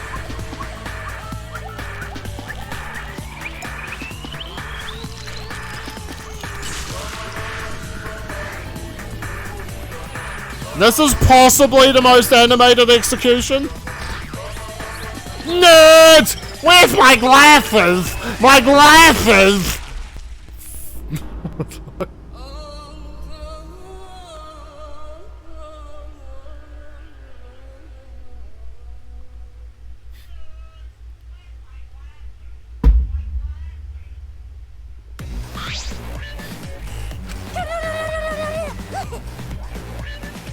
Really? Why, Monodam? Why did you kill Monosuke? It's okay. If you need to vomit, let it out. You will feel much better afterwards. Monosuke, he was no different from Monokid. He was getting in the way of getting along. We don't need him. He's a fucking nerd. Don't need him. We few remaining monocubs must get along. No matter what, we must always get along. Not even Father can stop us from getting along. Not if he knows what is good for him. Hey? This academy belongs to us. The age of monocubs begins now. Ha ha ha ha.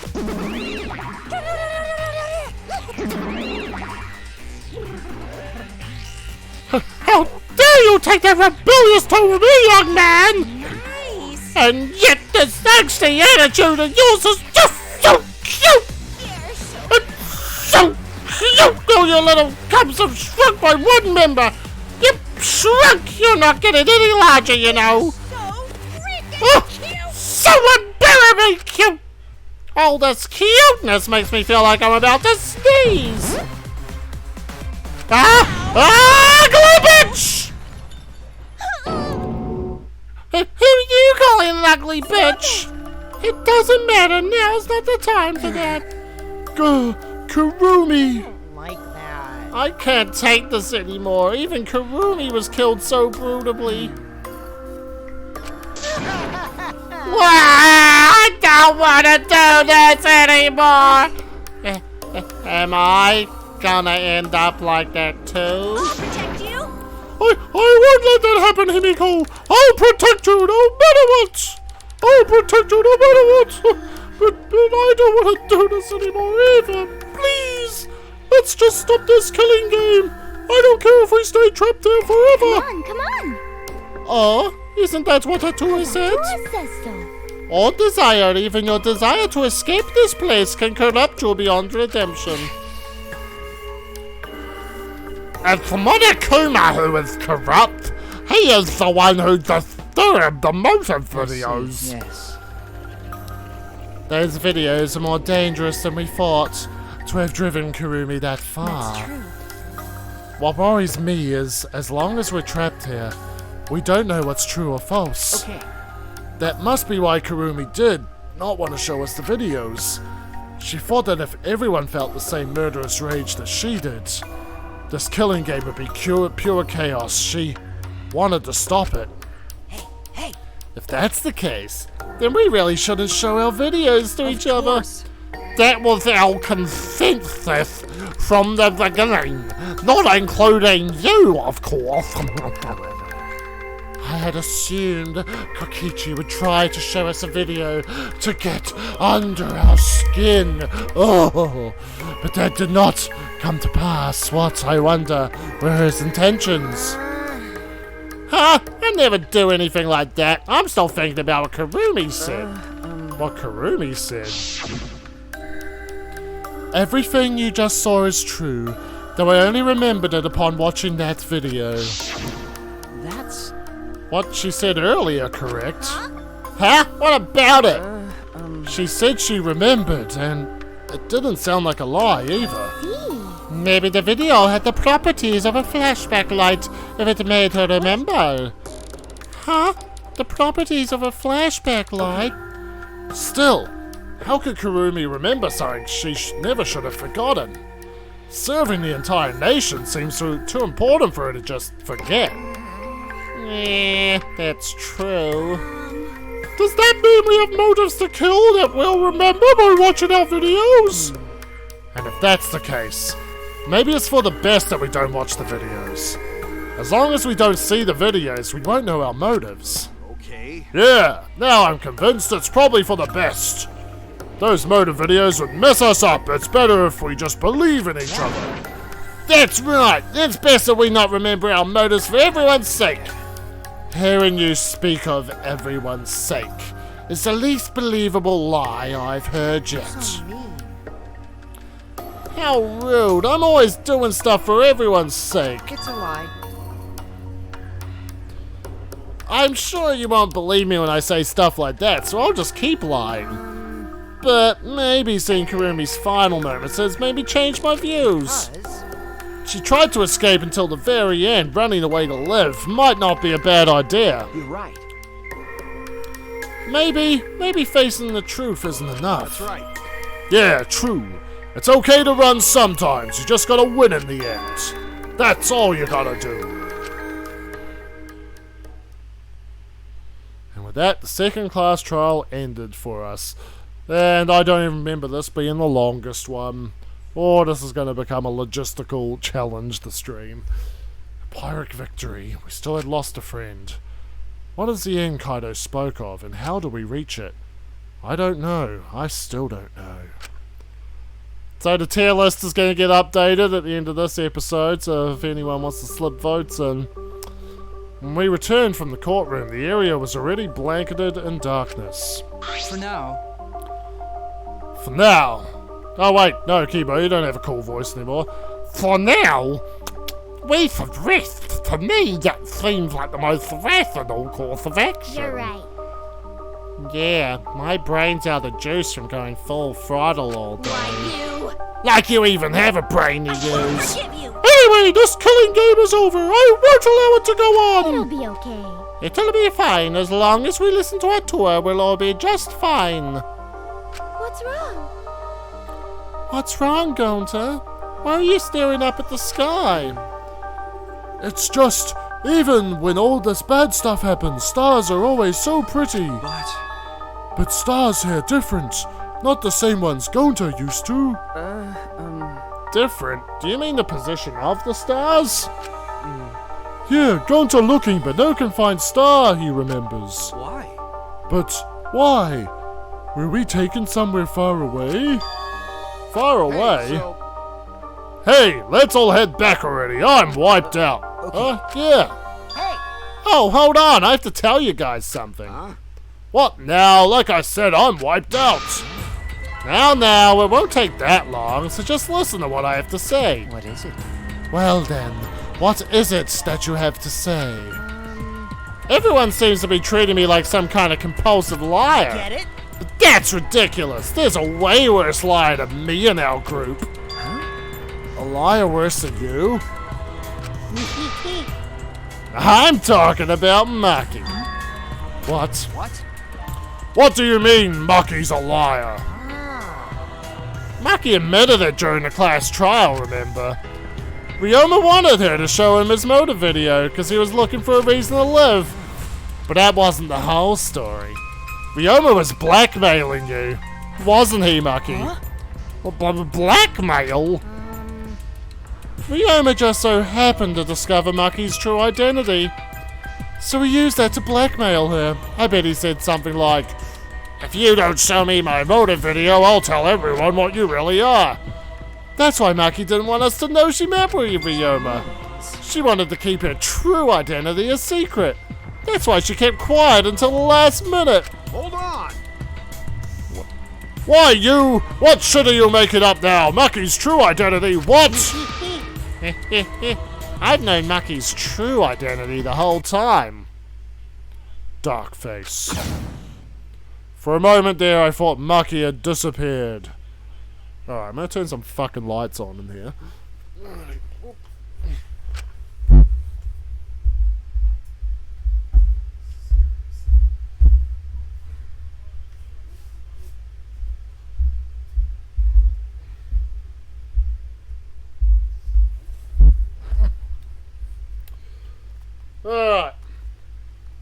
Sorry guys, it's getting a bit dark in this lounge. She moves so fast. This chapter just won't end, guys. You know, this is an interesting turn of events. Would you really kill me in front of everyone? Hey, Maki, what the hell's going on? Yeah, you can probably snap my neck like a twig right now. That's not your style. You would rather kill from the shadows, right, Miss Ultimate Assassin? Boom, boom, boom.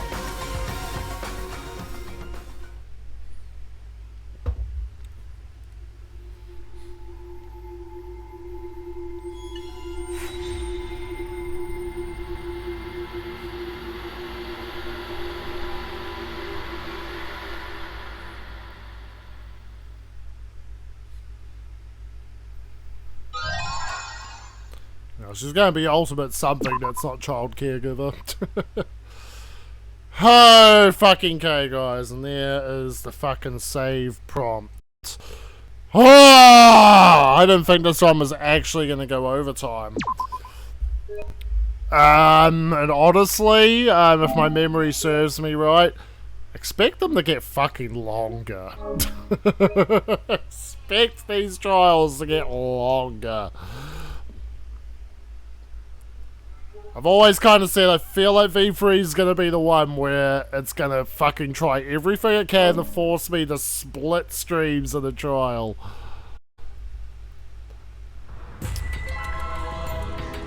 What you're seeing now is live footage of the sky from our camera at the scene. Spoilers of the next episode, guys. Let me mute the fucking game audio. There we go. Fucking stop listening. Alright. And I'll put us some fucking chat jams on while we fucking get out of our little scenario there. I don't know, I did a promotion whistle theme. It's just kind of been the running gag now.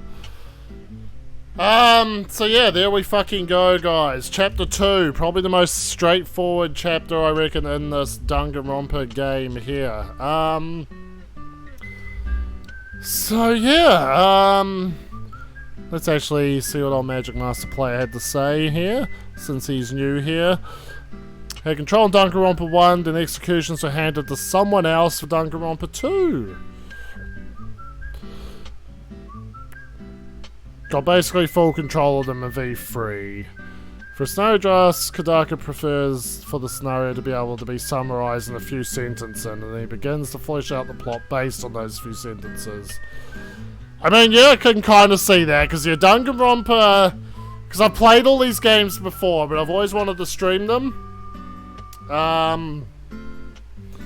So, like, playing through Danganronpa 1 as a streamer... beautiful game! Beautiful game! Everything is so cookie cutter. It is so easy to logistically plan a stream around those games. You're like, oh yeah, fucking daily life and investigation. That's like 3.5 hours. Actually no, just be daily life, 3.5 hours. Investigation and class trial, 3 hours kind of thing. It was so easy. But yeah, I think they only get crazier here, unfortunately. So, why am I talking about unfortunates? Because one thing I've always made clear to my viewers, Danganronpa savvy or not, Chapter 3 is always the worst trial.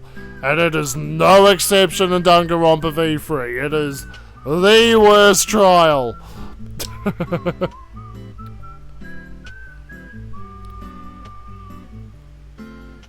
Yeah, fair enough. I mean, Danganronpa 1's definitely a different beast compared to the other two. Danganronpa 1, I feel like you're a bit more engrossed with the situation, I think, in Danganronpa 1. It's got the biggest sense of dread. So you're a bit more, like, kind of captivated by the situation you're in. The windows all being shut. You know, it's all indoors and claustrophobic.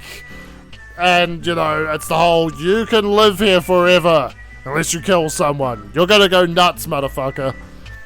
And the soundproof walls, all that shit, making it a perfect, like, killing playground.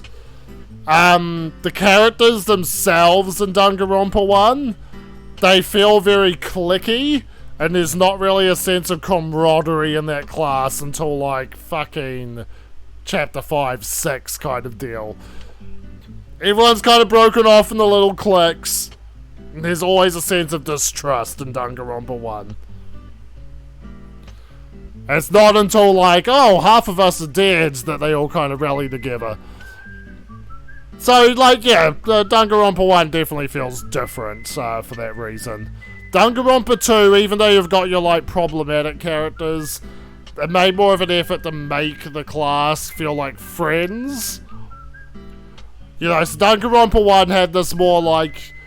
And I think it comes full circle in V3. Yeah, V3 definitely leans more into that camaraderie thing. Because, yeah, V3 takes the hope and despair thing and goes more into truth and lies. You know, and how the truth isn't always a good thing and lies aren't always a bad thing. It actually kind of goes to more of a grey area. And yeah, it plays around with a lot of fucking things, which I do like. So yeah, sorry for the long stream today, guys. Normally, tomorrow I do have... Normally tomorrow it's cancelled, but yeah, normally on Fridays I do what's called Fight Night Fridays now. So it has been Dead by Daylight for a little bit. Next week, it is more than likely going to be a Tekken 8 stream. I mean, Tekken 8 comes out tomorrow. I'm probably going to be a bit engrossed in Tekken 8 that week. So, Friday is likely going to be a Tekken 8 stream. Yeah, I'm going to be fucking Mishima-ing the fuck out of the online rooms in that game. Or so I think. Oh, we got another fun fact. Distrust was the original title. I do know that one. For Danganronpa 1. Thank you very much for the follow, Magic Master Player. I was wondering when that was going to happen. Yeah, no, I love my fighting games. Street Fighter and Tekken are my favourites. So, either, you know, gotta give my Tekken 8 a go. Yeah, Distrust was the original name, and in the trial, Like the demo first trial wasn't Yasuhiro the one who got murdered? Like, I'm pretty sure in like prototype shit of the game, it's Hiro who's like stabbed in the shower, not fucking Sayaka.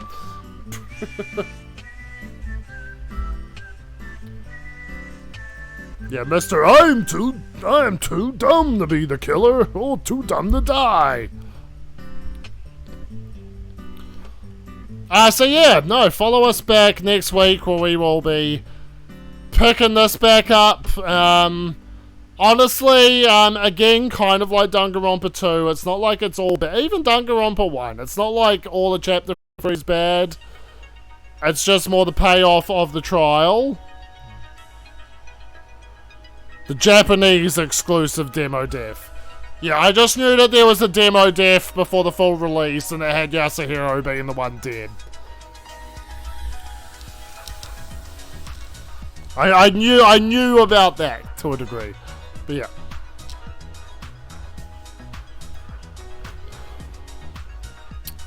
So yeah, no, we'll be continuing back at chapter 3 next week. The best part of chapter 3, the beginning of it. Basically, like, you know, until you get to the class trial. The best parts of chapter 3. And then unlike Danganronpa 2, where I was like, the best parts of this game come after chapter 3. Just trust me, Danganronpa 2 kills it at the halfway point. And it does, and I'm pretty sure all of y'all agree with me. Danganronpa V3, it's more like, after chapter 3, this game gets fucking bold. This game gets fucking bold. This is definitely a game that knows its players have played a lot, and it goes, okay, how the fuck can we try and make mind-bending fucking mysteries?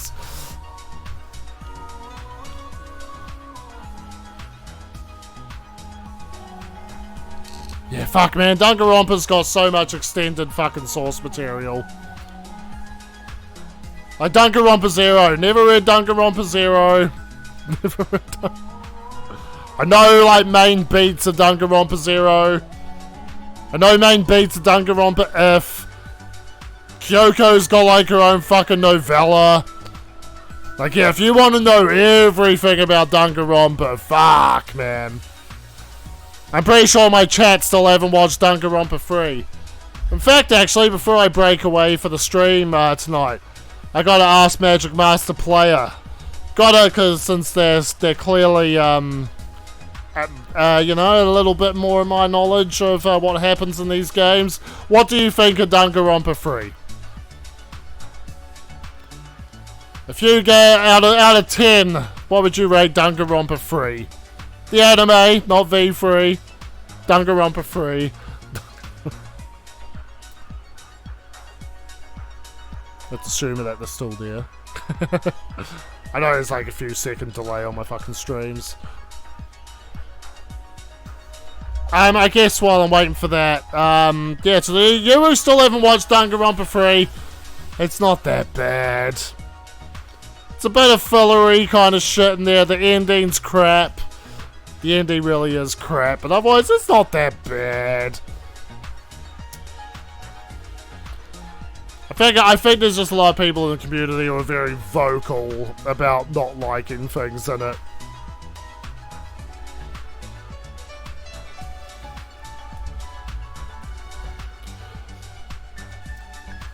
Yeah, the ending of like the third act, like the Danganronpa 3, and it's like the weirdest thing to say. It's too happy. It's too happy. You're like, oh man, I'm so happy there's such a happy ending for, you know, all these so-and-so characters, but it's too happy.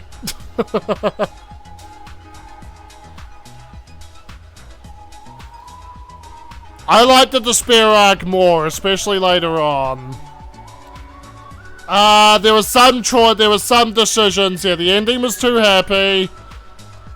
A particular thing with Nagito and Monica that the anime just kind of glosses over, and I'm like, Why? Like,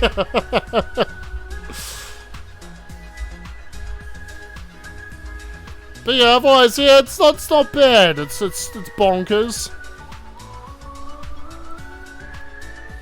But yeah, I was watching like some YouTuber's video on it because I was like, oh yeah, I know a lot of people hate Danganronpa 3, and I was watching it and I was just like, you know what? You're just fucking nitpicking. You're nitpicking every little thing. I'm for one and not so bothered by Chiaki being in Danganronpa 3. I'm not bothered by it. My brain can fill in those gaps, alright? They based the fucking Hope Restoration program and made the mediator based off a fucking classmate who got tragically and horribly murdered. That's fine. And I was like watching people for like half an hour, like being like, ah, Chiaki's not real, how could she be here? It's like, why not? Why not? Why not? Chiaki's awesome, goddammit. Chiaki is the autistic fucking queen. And I'll hear nothing of it. But anyway, I'm mainly just chatting now because I don't know what else to do. So, see some of y'all tomorrow. Not on stream, that is. Stream's cancelled. And see y'all next week when we continue Danganronpa V3. And even do a little Tekken.